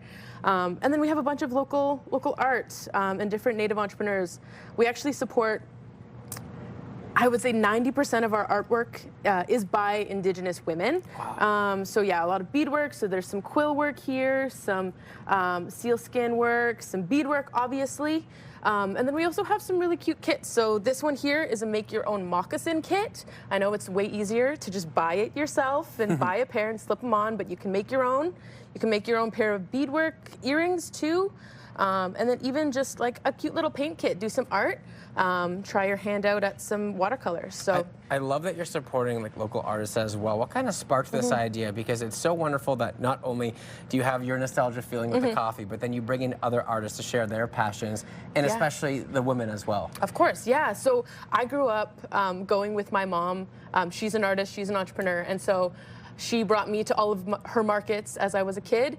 I started my own business, so this is a piece of beadwork that I made actually, and so I've been to a couple different markets over the years selling my work, and then we've just grown the community so much, meeting with different artists as we do these markets, and I really wanted to be able to create a space for them in Ottawa. There are not a lot of brick and mortar Indigenous businesses that you can visit day to day in Ottawa, and so we're really happy to be able to be one of those stops. And I think that's so amazing. On top of that, how important is it to you going through your own journey to support other women in business as well? Yeah, I mean, what the saying is, a rising tide lifts all ships, right? And so with our success, we really want to be able to provide that opportunity and give all of these artists, a regular stream of income and be able to promote them regularly. I think it's so amazing. Congratulations. We have so many good things to talk about. We're shifting gears now over to Melody. Good morning to you. Hi, how are you? Good. How are you doing this morning? I'm good, thank you. So tell me a little bit about your business before we get into all these delicious scents. So we started this company. We started with these 4 candles, actually. We make soy wax candles with organic soy wax. We use wooden wicks, which they crackle when they burn. We use natural fragrances. They're non-toxic to pets and to kids. And yeah, they last for about 45 hours. And that's pretty, yeah. How did you get into this business? Because I feel like it's so cool. And you said something that always stuck out. It's like the crackling. Like there's such a feeling to it, right? Where you just kind of already feel warm and cozy. How did you come up with this business idea to start the adventure? So it all started with my other company, actually, Ambiance Botanique. I was already making therapeutic goods, like self-care products. And then I was wondering, how could I give back to the Wakefield community? And I wanted to find like a cool keepsake for people to bring a little piece of Wakefield home. And so I started this. Like I said, I started with these 4 with the Wakefield images, like the main touristic attractions in Wakefield. And then we kind of branched out to the second line here because we wanted to go outside of Wakefield and bring the Wakefield vibes to everyone, pretty much. I love that. Can you tell me about some of the other ones that you came up here after the original 4? The original 4, yes. So, I mean, they're all pretty popular, I'm not going to lie to you, but this one is my favorite. I really like Log Cabin too. And then we have our fall offering here. And then, I'm sorry, but we brought 2 Christmas candles. You don't have to say sorry to me because I do love Halloween, but Christmas is a very close second. It's coming soon. And I've already been to all the stores and they've already got the whole Christmas display, I know, so you're good. yeah. What would be your message to women in business that are starting out? Because obviously you've had this successful business and company. What would be your message to maybe help some women that are struggling right now or trying to find their way? Wow, honestly, I think being authentic and believing yourself, absolutely, because being different is not a bad thing. It's the greatest thing, really. And if you can just be yourself and believe in yourself, you know, nothing but good things can happen, really. I couldn't invoke that anymore. Being your authentic self, you know what? That's what makes it special. Yeah. Melody and Jade, thanks so much for joining us today and sharing some of your stories. Of course, thank you. Well, coming up a little bit later on, what can politicians do to make home ownership more affordable? Those details will be coming up a little bit later on Your Morning Ottawa. And taking a peek at our Skycam on George Street, temperature-wise, still not too bad. We will reach the mid-teens this afternoon. Hopefully some sunshine can poke back out and say hello. Stay with us. We'll be right back.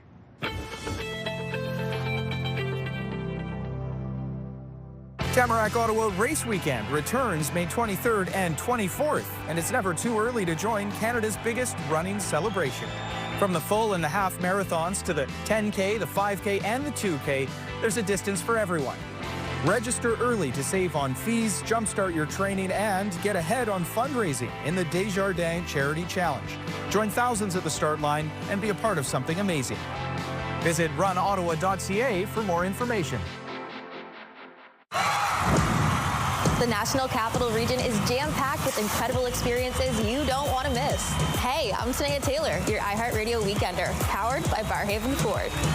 Get the inside scoop on all the biggest and best events every Thursday, Friday, and Saturday on CTV, Move 100, Pure Country 94, TSN 1200, and News Talk 580 CFRA. iHeartRadio Weekenders is powered by Barhaven Ford, Ottawa's newest and largest Ford dealership, and Ontario's #1 Ford EV dealer.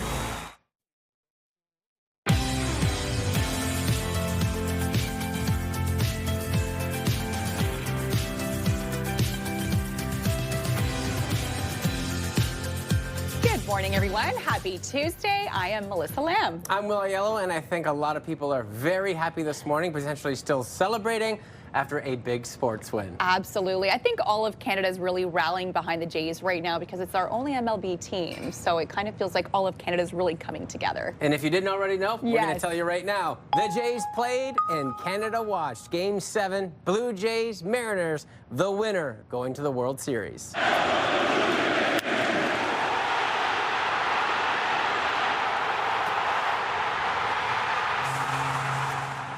The biggest hit of George Springer's career, a 3-run homer to send the Jays to the World Series, their first in 32 years after a 4-3 win. And the fans, no doubt, celebrating at the Senate Tavern right here on Bank Street.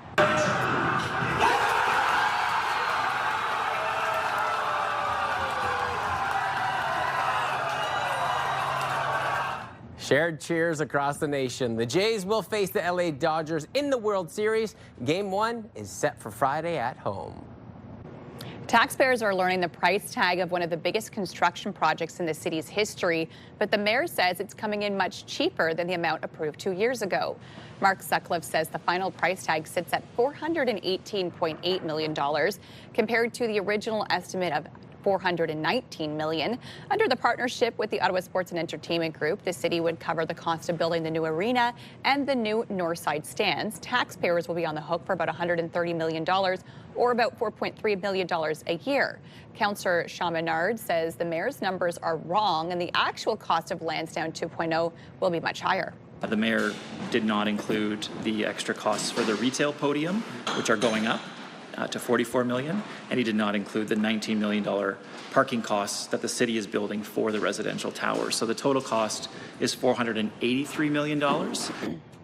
This report will go to committee next, and if it passes there, it will go to council in November.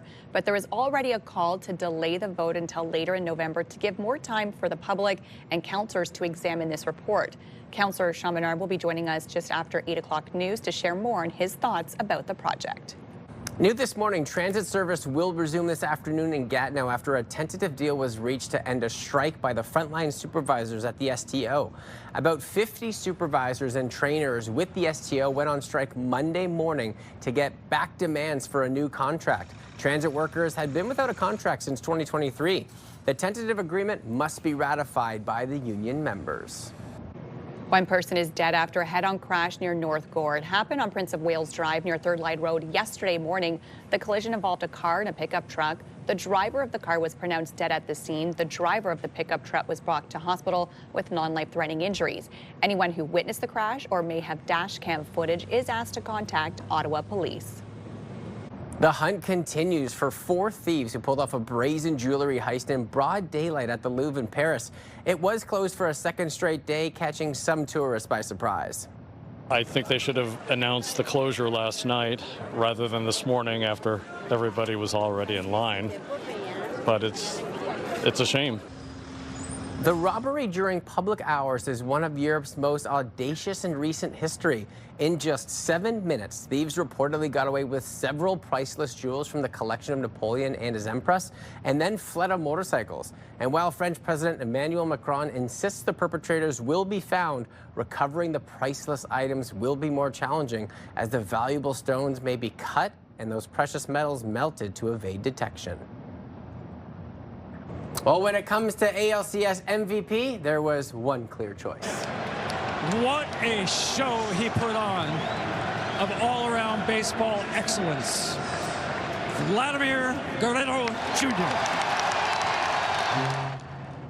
Vladdy put together one of the greatest Octobers in Jays history, and it's still going. He tied a franchise record with 6 playoff homers. He also hit .385 with 3 doubles and 3 home runs during the ALCS. And we got a lot of happy fans here just on our CTV Your Morning Ottawa team. We got Adam, we got Steve repping their Blue Jays gear. We know that James Fish, who's not here currently, is probably rocking his jersey wherever he might be. Absolutely, and I think we're going to see a lot of new Jays fans as well, because usually when there's a big historic win like this, a lot of people who were not typically maybe baseball fans kind of jump on the bandwagon.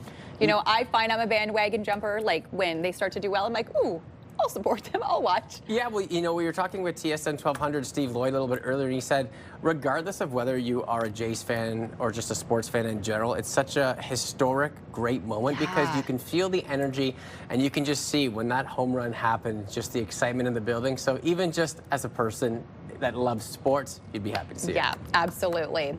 Maybe happy to see a little bit of sunshine later on this afternoon as well, after we didn't see much of it yesterday in the forecast for us. Currently sitting at 8 degrees, same within Cornwall, 7 down in Brockville, slightly cooler in Kingston, sitting at 3 to start your morning off. Over in our skies, of course, we did see some scattered showers overnight last night and into your afternoon. We're pretty clear for us here in the city. Hawkesbury, Cornwall could still see a few scattered showers this morning, but for us, it will stay clear. But you can see rain just kind of surrounding us. We'll stay in this clear pocket at least for this afternoon, but then overnight tonight, that's when we're expecting some more soggy, wet weather on the way, which will linger into your Wednesday, Thursday, and even a chance of scattered showers Friday in through Saturday. So we do have a couple of wet days, but we've been spoiled with so much sunshine and above seasonal temperatures. It's time for a little bit of wet weather on the way. In our skies today, a mix of sun and cloud, 15 for us here in the city, so above seasonal temperatures. Same with over in Cornwall, 15 is also the high in Kingston for this afternoon. The valley will sit at 13 for your daytime high, as well as in Kitigan, Zippy. So for kids heading out to recess today, a much better looking day in the forecast to actually get outside. Mix of sun and cloud into your morning. Recess temperatures will hover in the low double digits. Into your afternoon, we'll get to see more sunshine on the way, and we will reach a high of 15 later on this afternoon. Over the next 5 days, a chance of scattered showers from Tuesday right through until Saturday. So for us, the rain will happen overnight tonight, linger into your day tomorrow. You could see average conditions for Wednesday and Thursday in terms of temperatures. Overnight lows will start to get a little cool Friday, dropping down to 1 degree. And into your weekend forecast, it will be a little bit below seasonal Friday in through Saturday.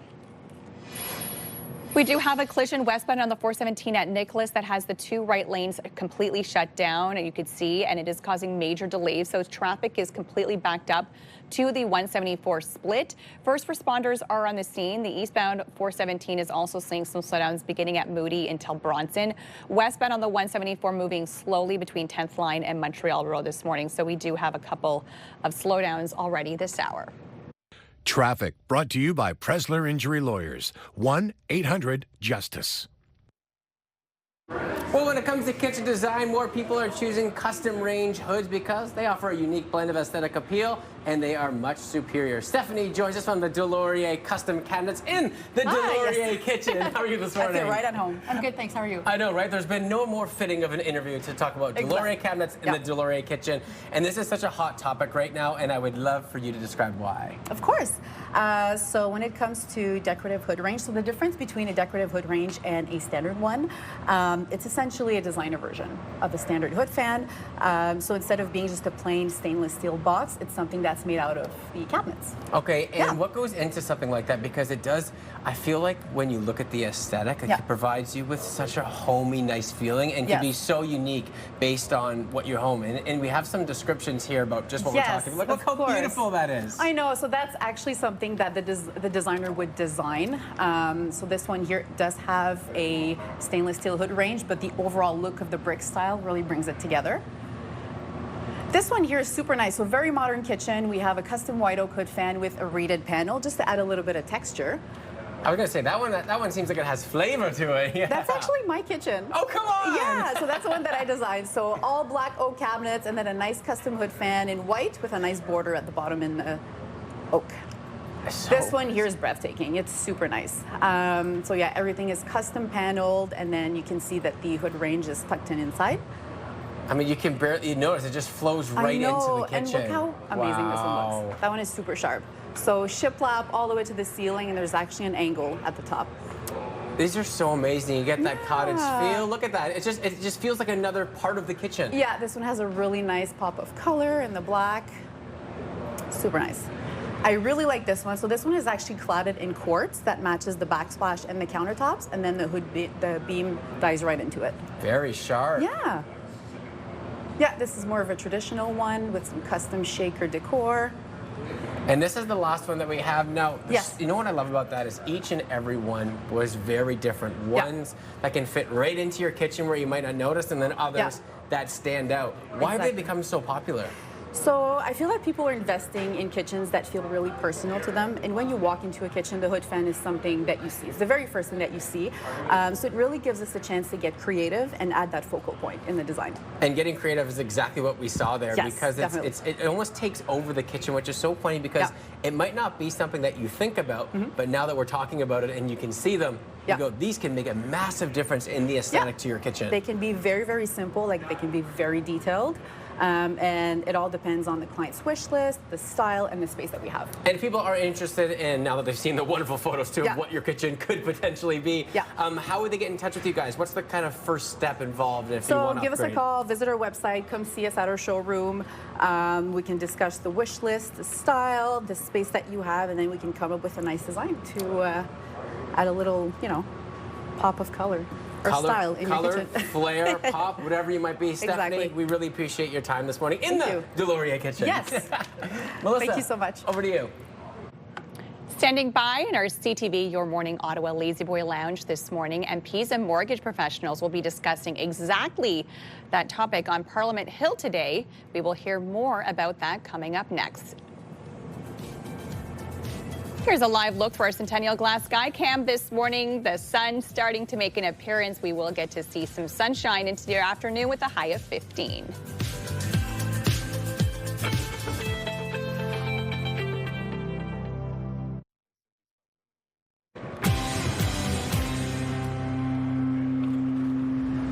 Well, mortgage professionals from across the country will be meeting with members of Parliament today. They'll be discussing how politicians can make life easier on Canadians when it comes to the cost of housing.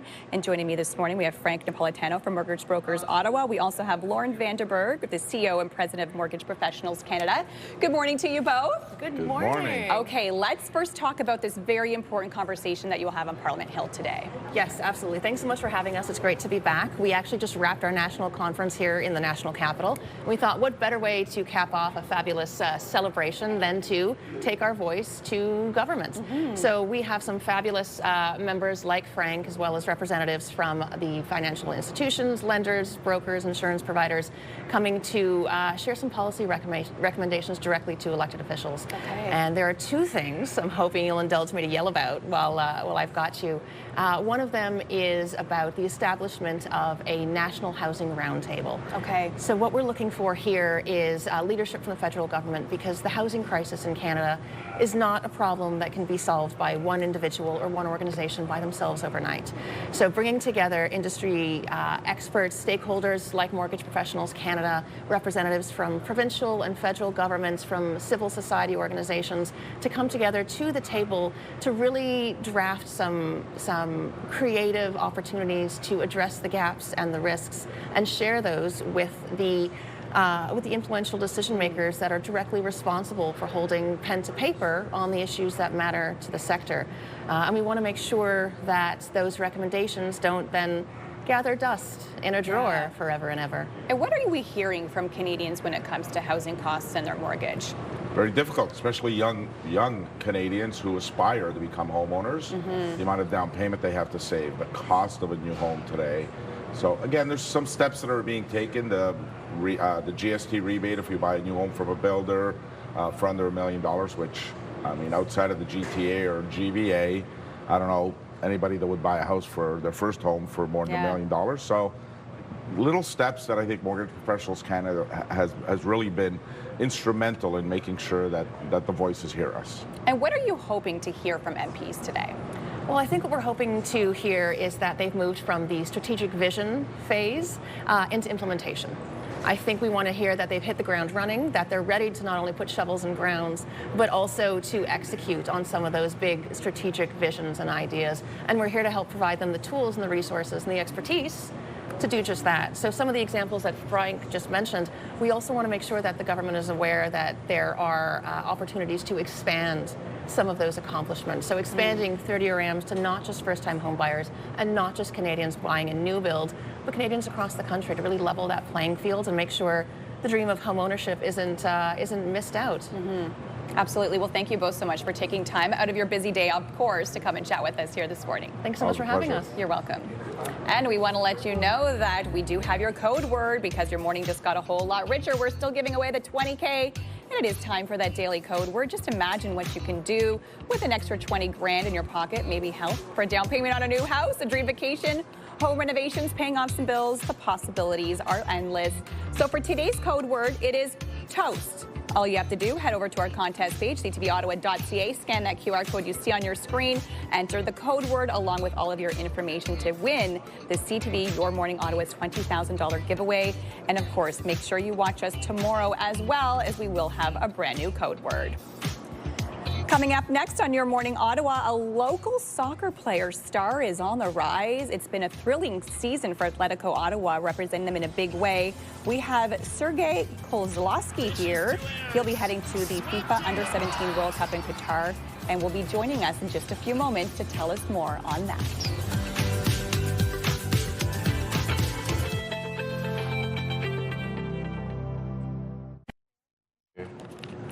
Atletico is gearing up for the Canadian Premier League playoff right here in the capital. And in just a few days, a young Canadian is also heading to the Under-17 World Cup in Qatar.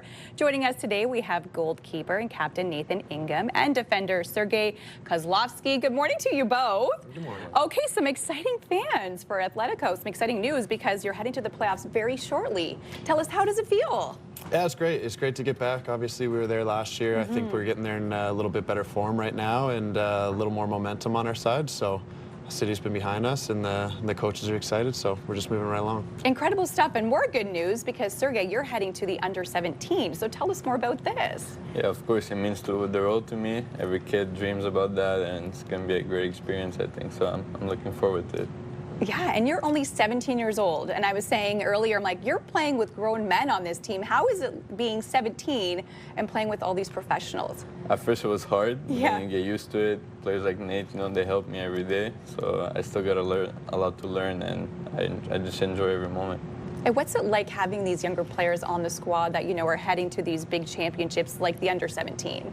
Yeah, it's a little depressing when they show up and realize all these kids are better than you. Yeah, but no, it's been fun. It's a lot of joy kind of seeing young guys come up and seeing that energy that we used to have when we were younger, and then being able to kind of be the voice that you wish you had when you were that age, and seeing them kind of not only be a part of the team but helping us win games has been it's been fun to be a part of. And the fans, I would imagine that they help you win games too, because I must say, soccer fans are intensely passionate about the game. Yeah, no, our fan base has been fantastic, and we just broke a record this year for the only team to go undefeated through the regular season in the league's history. And I mean, if that's not a testament to our fan base, I don't know what is. And what's it like being part of something like that will go into the history books? It's fun. It's a fun thing to say. It's nice when you see it or you hear the news that's happened. But I mean, the world moves fast these days, so those records, I mean, it'll be forgotten pretty soon. But at least you're the first one to do it. Yeah, exactly. Yes, it's good for trivia one day down the road. But yeah. No, I mean, it's very much, sports in general is very much live in the moment, move on to the next thing. If we're too excited about what we did in the regular season, playoffs will smack you in the face, I'm sure. And how are you preparing, Sergei, to go to the Under-17 championships? Yeah, a lot of work with the Ottawa. Like the coaches talk to me a lot, a lot of meetings. So I'm just enjoying my last moments here of the season, trying to help the guys for the playoffs too. So looking forward to it. And what kind of advice do you have for the younger players, going to something that's going to be on the world stage? Yeah, it's just, I mean, just make sure you're kind of centered in what you're doing. Like you have that baseline, just do the things that got you there. Continue to be the person you are. Like when Sergei joined our team, he walks into our locker room as a 16-year-old at the time. Wow. Good handshake, looks you in the eyes, talks to you, gets to know you. Like he's very mature beyond his years.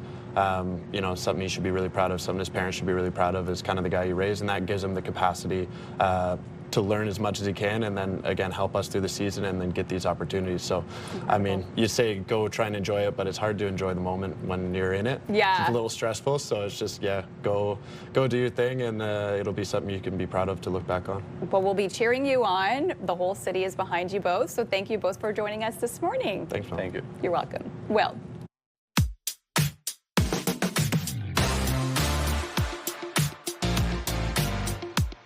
and here are your milestone celebrations for October 21st.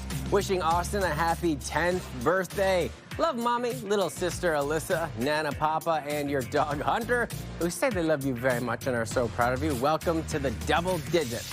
Happy 7th birthday to Taya. Hope you have a great day, great grandpa, grandma, and they say that they love you lots. If you have a milestone, we want you to celebrate it with us. Send us your birthday announcements for kids turning 13 and under, or those turning 100 or more, or wedding anniversaries celebrating 50 years or more. All you have to do is email us your morning Ottawa milestones at ctv.ca, and don't you worry, we'll get that announcement on air. Stay with us, everybody. We'll be right back.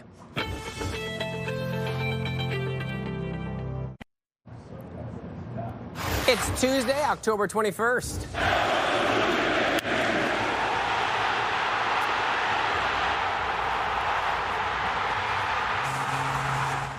The Toronto Blue Jays are World Series bound for the first time in more than 30 years. The big news today is that Lansdowne 2.0 will cost us much less than we thought it would when the plan was approved by City Council. New information on the cost of redeveloping Lansdowne Park in reaction from local city councillors. And soup season, guess what? It's finally here. Taki Ramen serves up something warm for these chilly autumn days. Your Morning Ottawa continues right now.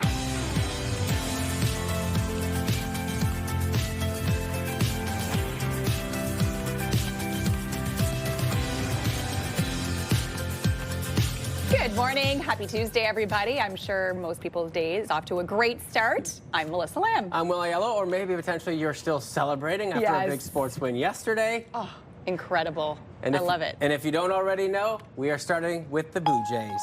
They reached the World Series after a dramatic ALCS win over the Mariners last night.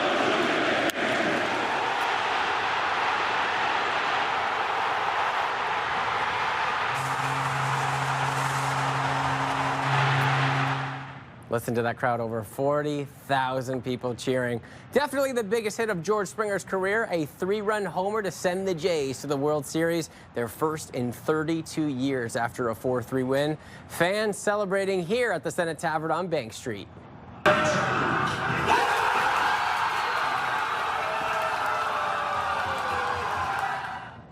The Jays will face the LA Dodgers in the World Series. Game 1 is set for Friday in Toronto. Taxpayers are learning the price tag of one of the biggest construction projects in the city's history, but the mayor says it's coming in much cheaper than the amount approved 2 years ago. Mark Sutcliffe says the final price tag sits at $418.8 million compared to the original estimate of $419 million. Under the partnership with the Ottawa Sports and Entertainment Group, the city would cover the cost of building the new arena and the new Northside stands. Taxpayers would be on the hook for about $130 million, or about $4.3 million per year. Area Councillor Sean Menard says the mayor's numbers are wrong, and the actual cost of Lansdowne 2.0 will be much higher. The mayor did not include the extra costs for the retail podium, which are going up to $44 million, and he did not include the $19 million parking costs that the city is building for the residential towers. So the total cost is $483 million. This report will go to committee next, and if it passes there, it will go into council in November. But there's already a call to delay the vote until later in November to give more time to the public and councillors to examine this report. Councillor Sean Menard will be joining us in just a few minutes to share more of his thoughts on this project. And new this morning, transit service will resume this afternoon in Gatineau after a tentative deal was reached to end a strike by frontline supervisors at the STO. About 50 supervisors and trainers with the STO went on strike Monday morning to back demands for a new contract. Transit workers had been without a contract since 2023. The tentative agreement must be ratified by the union members. A reminder for Canadian snowbirds visiting the U.S. for more than a month, some of them must provide fingerprints when crossing the land border. U.S. Customs and Border Protection says since last April, some Canadians planning U.S. visits have been required to complete a form that asks for personal and biographical details and requires biometric data collection, including fingerprints. It requires anyone over 14 years old staying in the U.S. for more than a month to register. The rule, though, does not apply to Canadians visiting for less than a month or those with Nexus clearance. Rush is moving closer to the hearts of fans across Canada.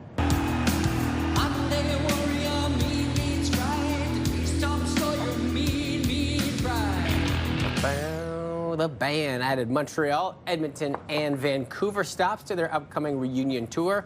17 cities across the U.S. and Canada have been added to next year's 50-something tour, which is set to begin in June. Tickets for the new dates go on sale on Halloween, October 31st. And that'll be one of those ones where people are very excited to see with the reunion, the 50-something tour. I love the name for it, too. Yeah, me too. It's catchy. It's catchy. Just a lot of fun. Yeah, absolutely. Well, I'm sure people will be a little excited to see a bit more sunshine in the forecast today after what was, a pretty gray day yesterday and quite wet as well. Still sitting at 8 degrees this morning. We're dealing with cloudier conditions and a bit of sunshine peeking through those clouds as well.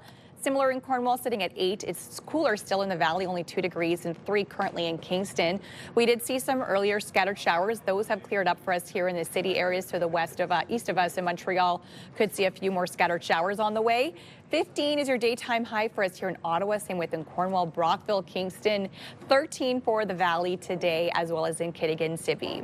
So over the next couple of days, yes, it's still looking a little wet. Over the next few days, we do have a chance of scattered showers. Overnight tonight, expecting a little more rain, dropping down to 9 into your day tomorrow. Also some rain on the way. 12 is the daytime high. 11 for Thursday, so fairly average conditions, but then cooler Friday and through Saturday, and those overnight lows quite chilly towards the end of the work week and in through your weekend as well. On the roads this morning, we have a collision westbound on the 417 at Nicholas that has the 2 right-hand lanes shut down and is causing significant backups all the way to Anderson Road this morning. You could see first responders are on scene, so try and avoid this area if you can. Eastbound on the 417 also slowdowns Moody and through Bronson. Westbound the 174 is slow between 10th line and Montreal Road. Champlain and McDonald Cartier bridges are also moving slow in from Gatineau this morning. Well, we are learning more about the cost of redeveloping Lansdowne Park. The city now says it'll cost $418.8 million if approved by council this fall. That's a little less than the initial $419 million estimate. Let's get some reaction from City Council this morning. My guest is Sean Menard, who's a City Councilor for the Capital Ward. Good morning to you. Morning. So you have been very clear that these numbers, in your opinion, are not correct and are undervalued on what you believe to be true. That's right. They're not including the new parking for the residential towers that the city is going to be paying for at $19 million, and they're not including the $44 million podium expenses. So we have some retail there, you know, the Good Life, the Cigar Man, Bean Again Cafe. That's all being torn out in this plan, and we would be paying the developer new money to build the exact same square footage, about the same square footage of retail there at $44 million. So those two costs are not included. So the actual total cost is about $483 million. I mean, you look at what Mark Sutcliffe is saying compared to the numbers that you've just stated to me right now. Do you find that to be a very big difference in this getting approved or not? What do you think the value is in that difference? I mean, it's give or take $75 million, which is what the Auditor General also pointed out in terms of potential for construction cost overruns. At the end of the day, I think the issue is, why are we tearing down a useful stadium and asset? The mayor makes the house analogy. You can get a $418,000 house for $130,000. Sounds like a great deal and too good to be true, and usually it is. But in this case, we're tearing down. We'd be tearing down our home that just needs a few repairs, and as engineers say, will last for another 40 years with those repairs. So there's a lot of waste in the plan. And he says that this $1 right now gives you the value of $3, and you kind of mentioned it right there, comparing it to real estate. Do you think that that's a little far-fetched when comparing the $1 to the $3 of the overall value for what he's providing? Yeah, I think so. I mean, there's a lot of property tax money that's kind of being siphoned into Lansdowne that he's not including in that figure. So, for things like the property taxes from the residential towers, that would normally go to citywide services. He's including that as, hey, it's kind of free money for Lansdowne. That's not how it works. It's still property tax dollars paying for it. And at the end of the day, there's a lot of revenues they're relying on for 50 years till 2075, and you can't really predict how this is going to go in 30, 40, 50 years.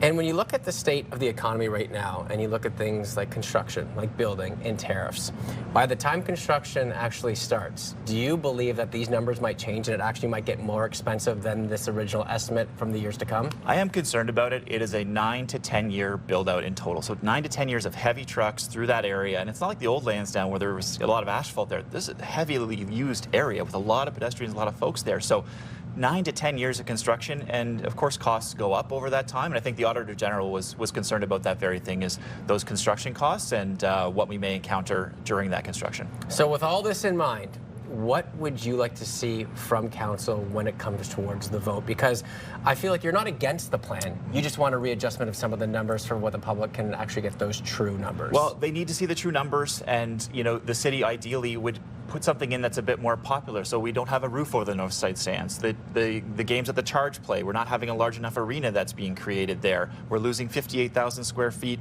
of green space. Ticket prices are going up. So I think there's a way to go about a better plan here that is not this plan, and to improve the transparency on the financial figures. And would you like a little bit more time for all the councillors and the public to digest this a little bit more before that vote? Because October 29th, it looks like the mayor wants to get going. Yeah, a week away is not enough time time to digest such a huge plan with a lot of financial implications and a lot of new debt for the city. There's $340 million of new debt that would come as part of Lansdowne for the city of Ottawa. We need more time to analyze that plan. Yeah, we'll appreciate it. Lots to come. We'll see if it can get pushed a little bit on this. Obviously, one of the biggest projects that the city's ever undertaken. So, Sean Menard, City Councilor, appreciate your time this morning. Thanks, Will. Coming up a little bit later on Your Morning Ottawa, we are going to be telling you about a world of spookiness. Outerbridge Magic will be coming back on the show because their show has been extended not once, but twice. We'll have them coming up a little bit later on. There it is, finally, the sunshine poking back through our Centennial Glass sky cam. Temperatures in the mid-teens this afternoon. Stay with us. We'll be right back.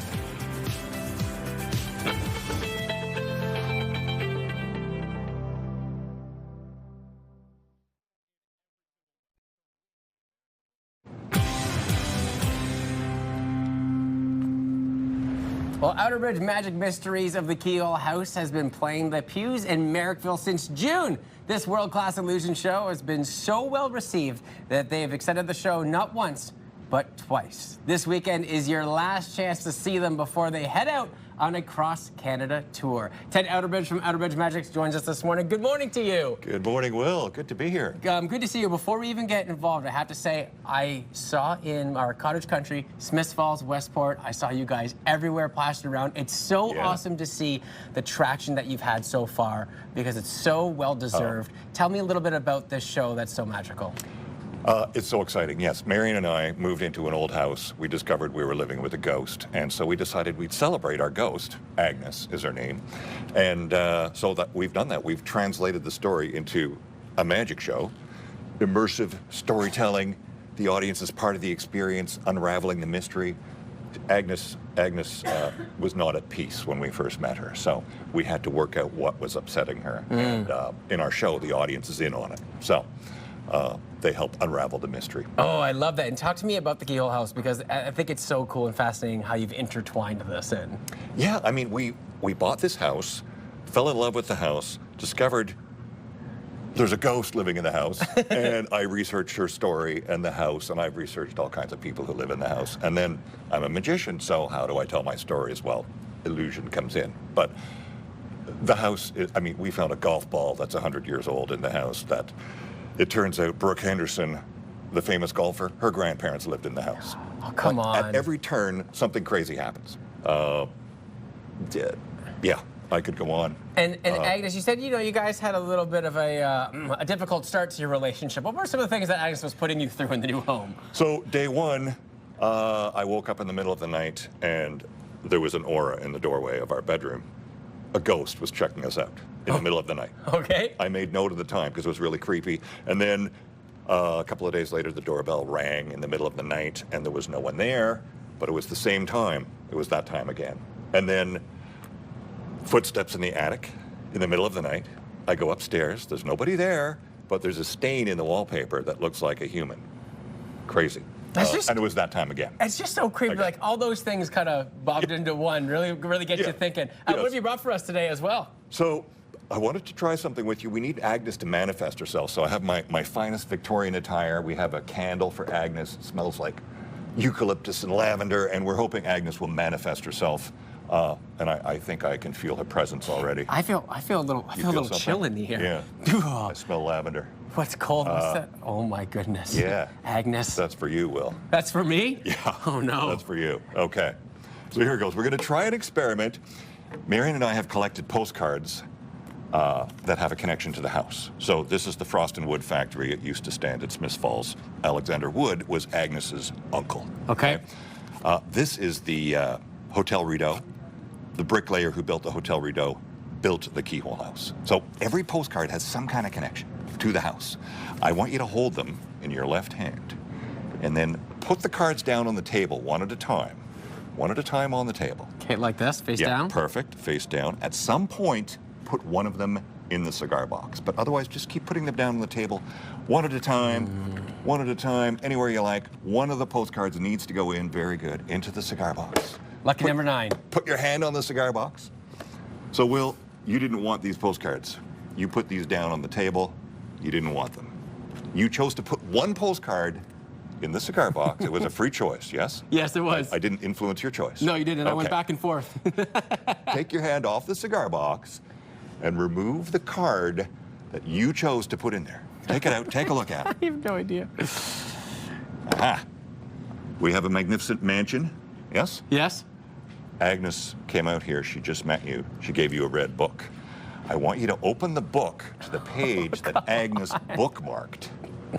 Go for it, Will. No way. Oh, God. Will. What is that? There's no way. This moment was always meant to be, Will.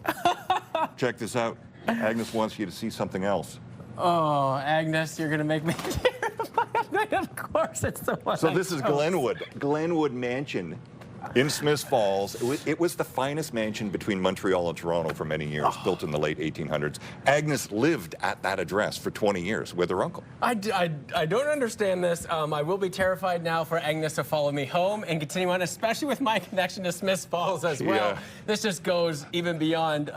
Agnes, you stay over there for now, okay? I don't trust you quite yet. She's a friendly ghost, okay? 6-year-olds love Agnes in our show. She's very friendly. And you know, it's been on not once, twice, kind of revamped. If people are coming to look at the show, where would they find it? Yes, so we're at the Pews in Merrickville, a magnificent historical building. We have our last 3 shows this Saturday, 2 o'clock and 7:30, and Sunday, 2 o'clock. Tickets are at outerbridgemagic.com, and there are still good tickets available, but move fast, because I have a feeling they're going to disappear very quickly. As after I what should just right went now, on. because Agnes has creeped me out, so I'm getting out of here. Thanks for joining us today, my friends. Melissa, over to you. Well, your morning just got a whole lot creepier, maybe a little bit richer as well, and that's because it's time for our 20K daily code word for the giveaway. Imagine what you can do with an extra 20 grand, a dream vacation, home renovations, paying off some of those bills. The possibilities are endless. So today's word is toast. All you have to do is head over to our contest page, ctvottawa.ca, or you can scan that QR code you see on your screen, along with all of your information and your chance to win the CTV Your Morning Ottawa's $20,000 giveaway. And of course, make sure you are watching us tomorrow, as we will have a brand new code word, and this is the last few days for this contest. Here's a live look for a sky cam on George Street this morning. Starting to see a little bit of sunshine out there to kick off your Tuesday morning. It is 8:20.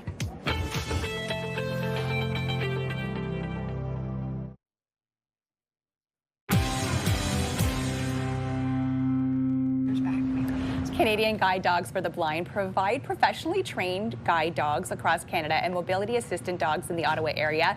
Their volunteers play a vital role, and they offer a variety of volunteer opportunities. Jason Guo, events and fundraising coordinator of Canadian Guide Dogs for the Blind, and Barbara Annis, a puppy walker and volunteer with the Canadian Guide Dogs this morning, are joining us to talk more about how you can consider to get involved. Good morning to you both. Hi, good morning. Thanks for having me. Oh, we're so excited to have you here. Can you just first of all talk a bit about the Canadian Guide Dog program? Oh, sure, of course. Firstly, I would like to introduce our organization first. And my name is Jason Guo, and I'm here representing Canadian Guide Dogs for the Blind as an events and fundraising coordinator.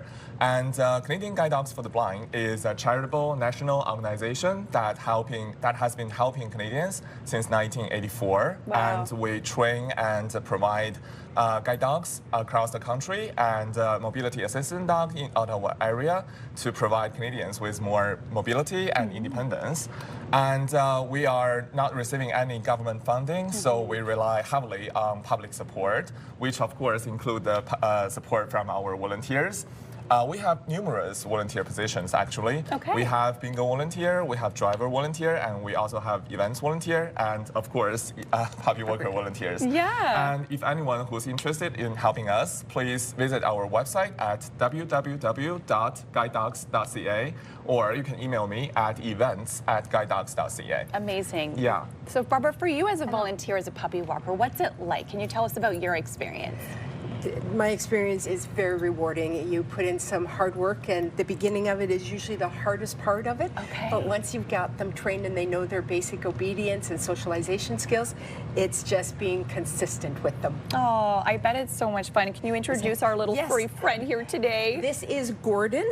Gordon is a Lab Retriever, one of their most popular brands, breeds.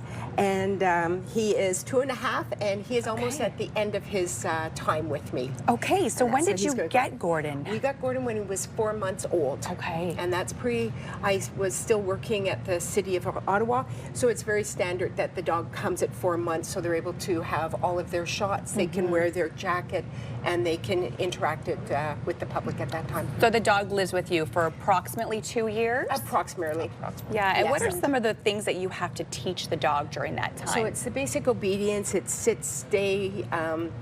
You try not to teach them different things like don't fetch, don't pull, and that. Okay. But we're supported by a puppy walker supervisor who we meet on a regular basis to go through and make sure everything is at the proper learning and at the proper skills. And there's also obedience classes that we attend with the dogs. Okay, so there's some training to help you, so you don't have to be some sort of master dog trainer to be able to have absolutely one. not. Yeah. Absolutely not. And it's really the socialization. Oh, he's enjoying his moment on camera. Yeah. I mean, it's so sweet. I just want to cuddle him, of course. I know I can't. Tell us about what, the program is for puppy walkers, how it happens if someone wants to be a volunteer. Okay, actually Puppy Walkers is the name that we use for our puppy fosters. Actually, they are puppy raisers. Okay. So the puppy walkers will have the puppies for up to 18 months and to teach them the basic obedience and socialization skills. And then the puppy will come back to our organization to take the official training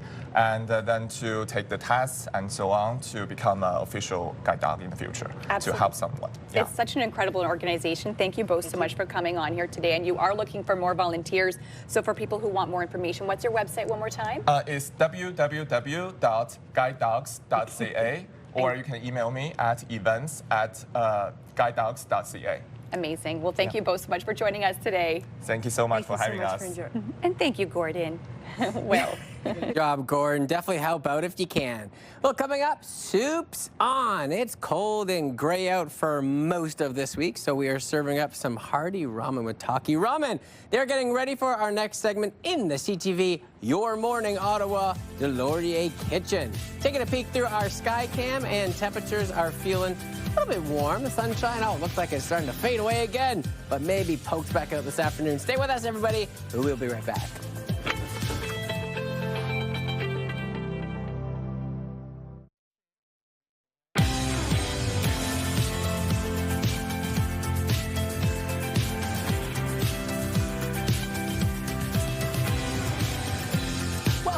Good morning, everybody. Happy Tuesday. I'm Will Aiello. And I'm Melissa Lamb. And a much better looking day in the forecast for us. Finally, a little bit of sunshine on the horizon.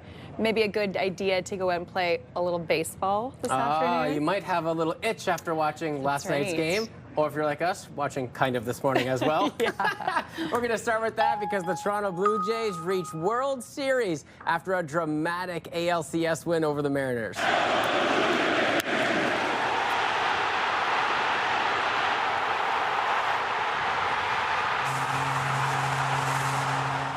Just electric. The biggest hit of George Springer's career, no doubt. A 3-run homer to send the Jays to the World Series, their first in 32 years after a 4-3 win.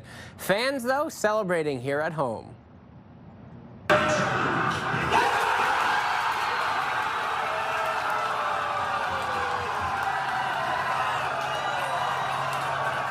That was here at the Senate. The Jays will face the LA Dodgers in the World Series. Game 1 is set for Friday in Toronto. Taxpayers are learning the price tag of one of the biggest construction projects in the city's history, but the mayor says it's coming in much cheaper than the amount approved 2 years ago. Mark Sutcliffe says the final price tag sits at $418.8 million compared to the original estimate of $419 million. Under the partnership with the Ottawa Sports and Entertainment Group, the city would cover the cost of building the brand new arena and the new Northside stands. Taxpayers would be on the hook for about $130 million or about $4.3 million a year. Area Councillor Sean Menard says the mayor's numbers are wrong and the actual cost of Lansdowne 2.0 will be much higher. The mayor did not include the extra costs for the retail podium, which are going up to $44 million, and he did not include the $19 million parking costs that the city is building for the residential towers. So the total cost is $483 million. This report will go to committee next, and if it passes there, it will go to council in November. But there is already a call to delay the vote until later in November to give more time for public and councillors to examine this report. New for you this morning, transit service will resume this afternoon in Gatineau after a tentative deal was reached to end a strike by frontline supervisors at the STO. About 50 supervisors and trainers with the STO went on strike Monday morning to back demand for a new contract. Transit workers had been without a contract since 2023. The tentative agreement must be ratified by the union members. One person is dead after a head-on crash near North Gore. It happened on Prince of Wales Drive near Third Line Road yesterday morning. The collision involved a car and a pickup truck. The driver of the car was pronounced dead at the scene, and the driver of the pickup truck was brought to hospital with non-life-threatening injuries. Anyone who witnessed the crash or has dash cam footage is asked to contact Ottawa Police. The hunt continues for 4 thieves who pulled off a brazen jewelry heist in broad daylight at the Louvre in Paris. It was closed for a second straight day, catching some tourists by surprise. I think they should have announced the closure last night rather than this morning after everybody was already in line. But it's a shame. The robbery during public hours is one of Europe's most audacious in recent history. In just 7 minutes, thieves reportedly got away with several priceless jewels from the collection of Napoleon and his Empress, and then fled on motorcycles. And while French President Emmanuel Macron insists the perpetrators will be found, recovering the priceless items will be more challenging, as the valuable stones may be cut and precious metals melted to evade detection. A reminder for Canadian snowbirds visiting the U.S. for more than a month. Some of them must provide fingerprints when crossing the land border. U.S. Customs and Border Protection says since last April, some Canadians planning U.S. visits have been required to complete a form that asks for personal and biographical details and requires biometric data collection, including fingerprints. It requires anyone over 14 years old staying in the U.S. for more than a month to register. The rule does not apply to Canadians visiting for less than a month or those with Nexus clearance. The streets of Madrid were filled over the weekend, but it wasn't with soccer fans.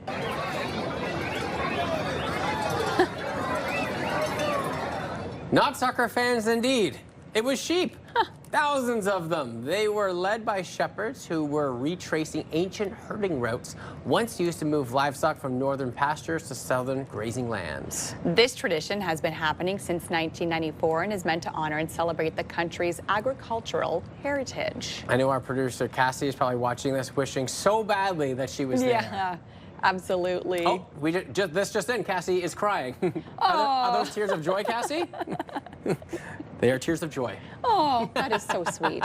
And that's your cute animal video for today, right? We always gotta get one of them. Well, we had Gordon on earlier too. Oh, we did have Gordon, our dog. He was adorable as well. So cute today. Yes, and I did get to pet him after, which was really sweet. Oh, she allowed me to pet him. So. That's so nice. It was. What do you got for us today? Because yesterday it felt like it was never going to stop raining. Yeah. And now it's teasing us a little bit this morning. That's right. We will see some sunshine, so some good dog walking weather into your afternoon. Temperatures will be above the daytime average, which is 15 for today, but not quite record-breaking. The sun, though, will set just after 6 o'clock at 6:06 p.m. We did see some earlier morning scattered showers. For the most part, that has cleared up for us in our skies today.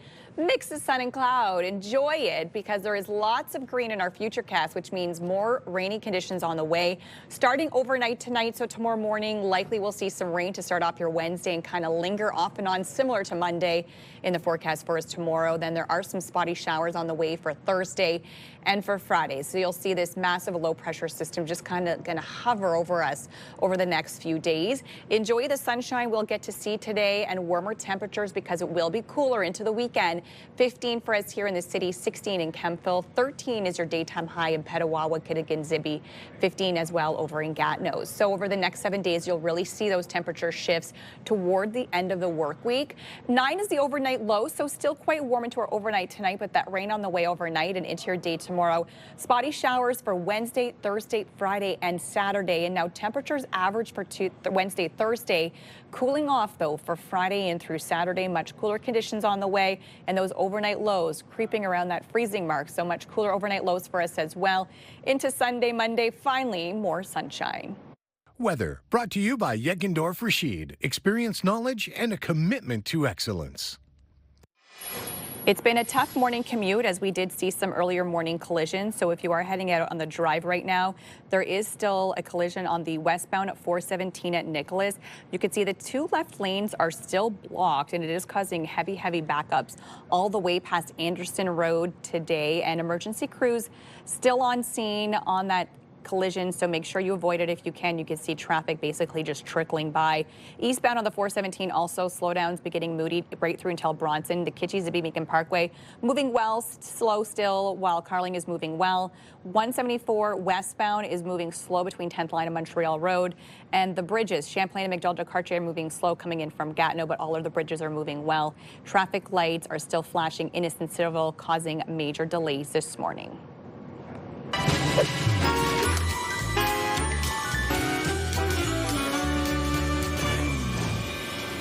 It's fall, so it's time to serve up some warming soup to make you feel a little bit more cozy. We got Yiming and Michael from Taki Ramen joining us this morning. Good morning to the two of you. Hi, good morning, guys. It's so great because it's lunchtime for us. Yeah. But I would still be okay with any of this for breakfast.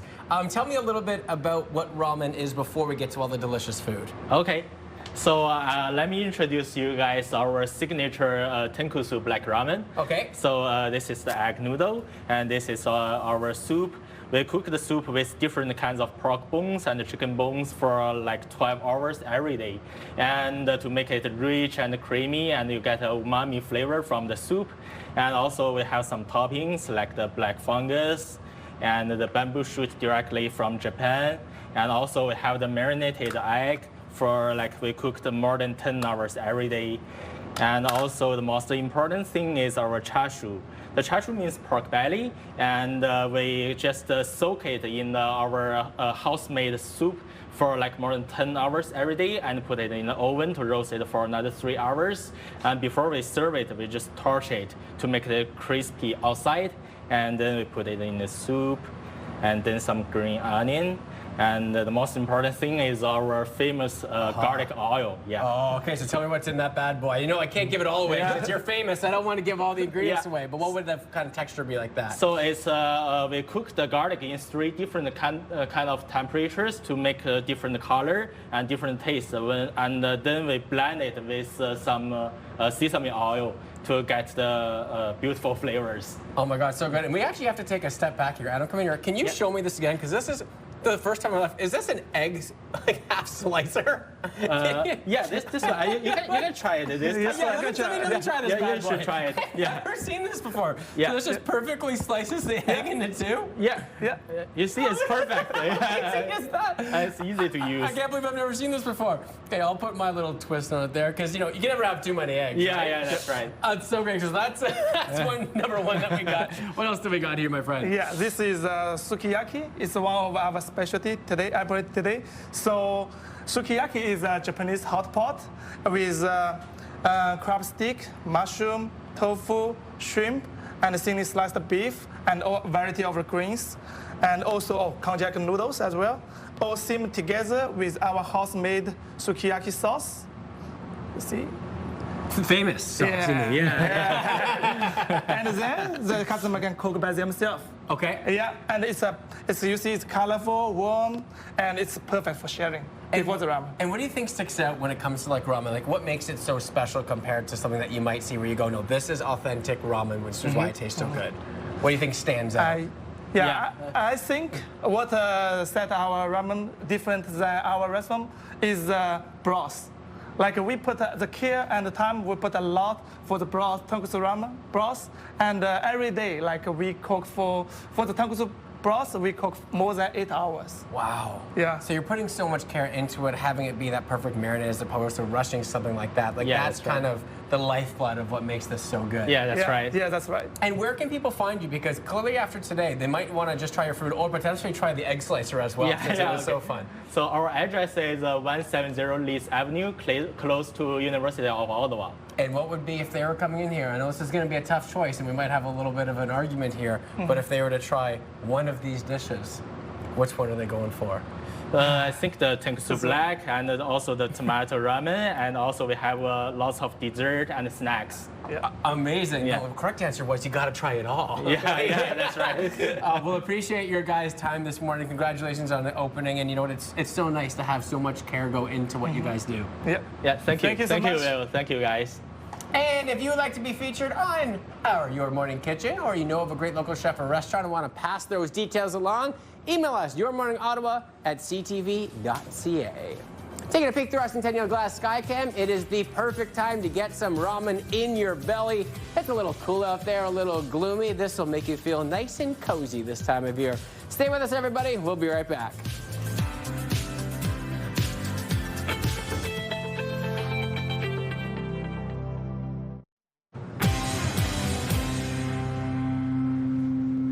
Bougie Birch is an Indigenous-led social enterprise dedicated to fostering reconciliation through meaningful connections. Ashley Rayanne Clark is the founder and CEO, and she joins us this morning to share why her interactive workshops are different from a typical cultural experience. Good morning to you. Good morning. So great to have you here. Let's talk a bit about your company, Bougie Birch. Thank you, and thank you for having me here. My company, Bougie Birch, I officially founded it 2 years ago. I've been full-time for 2 years, being able to bring my workshops and education method to the community. Okay, and so what kind of workshops do you offer? Right now, our main bread and butter is our Dreamcatcher workshops, and it's more than just a craft workshop. It's an experience. You learn about reconciliation, not just as a checkbox or something that you can do and be done. It's you learn more about building relationships and how you show up in those relationships. That's beautiful. Can you tell us what the Dreamcatcher signifies? The Dreamcatcher is a talisman of protection. Its creation story says that it was gifted by the spider. Okay. In return for protection in its story.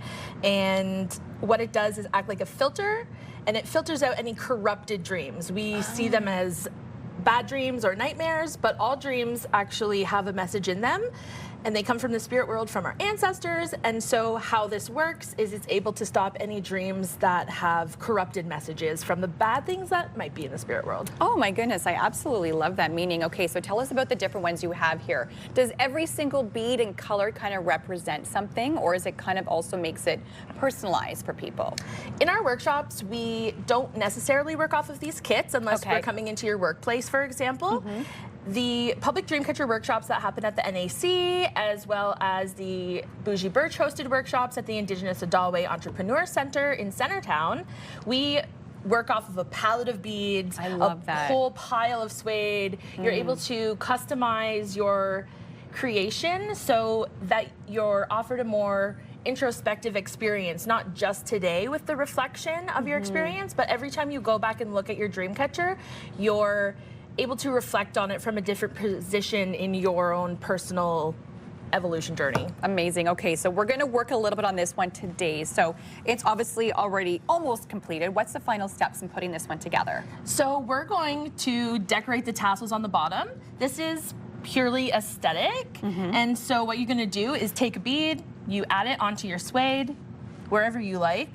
I really like doing a tiered style. Oh. So you just bead and feather. Bead and feather. So I like to add 2. Obviously, the bougier, the better. Oh, you can add 2 beads. You can add as many beads as you want. You can see there's 4 beads here. These ones have 2, 1.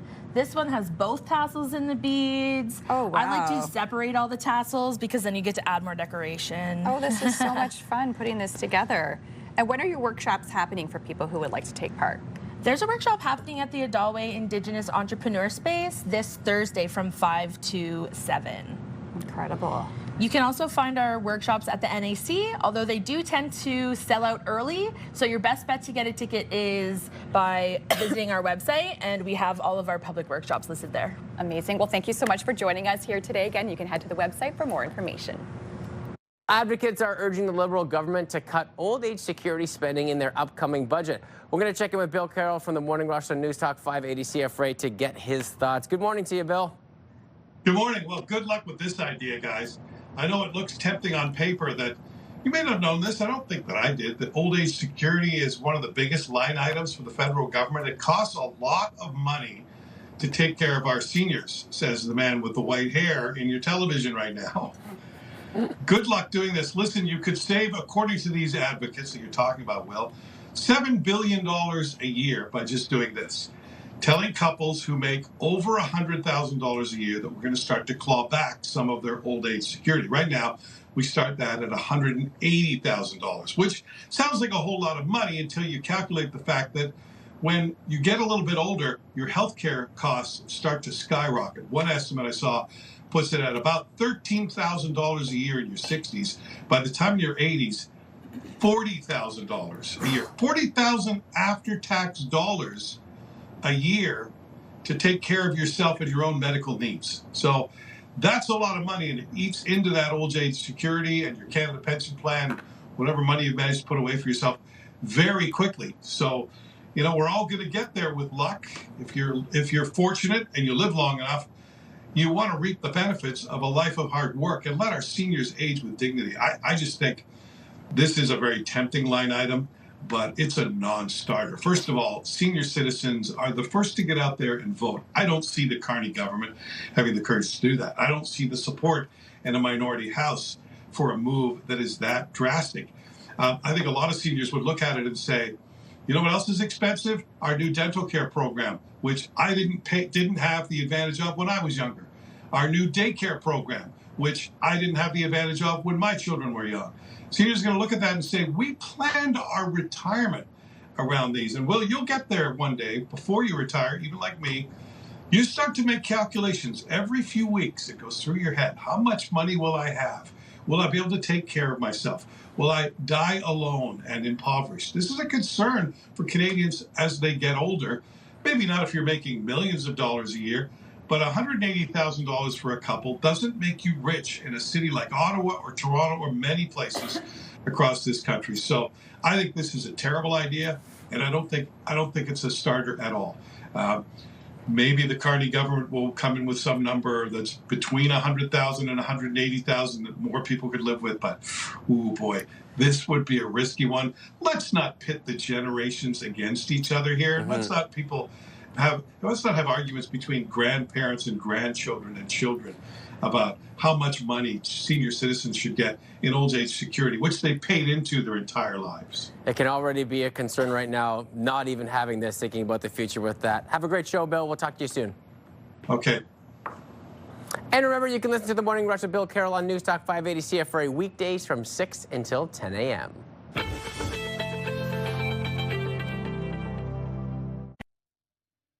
CTV and TSN 1200 want you to be the Myers Automotive Group Team of the Week. Your team could win $1,000 for new equipment, tournament fees, or an incredible team party. Shoot us a quick video uploaded at ctvottawa.ca. Whether it's hockey, ringette, choir, band, or any team in between. Each week, the winning team will join us live in studio at CTV Ottawa at 6 to claim their prize. Enter today for your chance to be Myers Automotive Group Team of the Week. The National Capital Region is jam-packed with incredible experiences you don't want to miss. Hey, I'm Shania Taylor, your iHeartRadio Weekender, powered by Barrhaven Ford. Get the inside scoop on all the biggest and best events every Thursday, Friday, and Saturday on CTV, Move 100, Pure Country 94, TSN 1200, and News Talk 580 CFRA. iHeartRadio Weekenders is powered by Barrhaven Ford, Ottawa's newest and largest Ford dealership, and Ontario's #1 Ford EV dealer. Well, welcome back, everybody. Happy Tuesday. We are closing out our show, but lots of excitement throughout the day today. Oh, I can't wait for Friday for World Series to kick off with those Toronto Blue Jays. I don't think I've ever been able to say that in my lifetime, so no. There we go. Oh, yeah, there it is, baby. So many people excited. Like, even if you're just a sports fan in general, yeah, it was such an exciting night or morning if you're finding out this morning that the Blue Jays officially will be heading towards the World Series.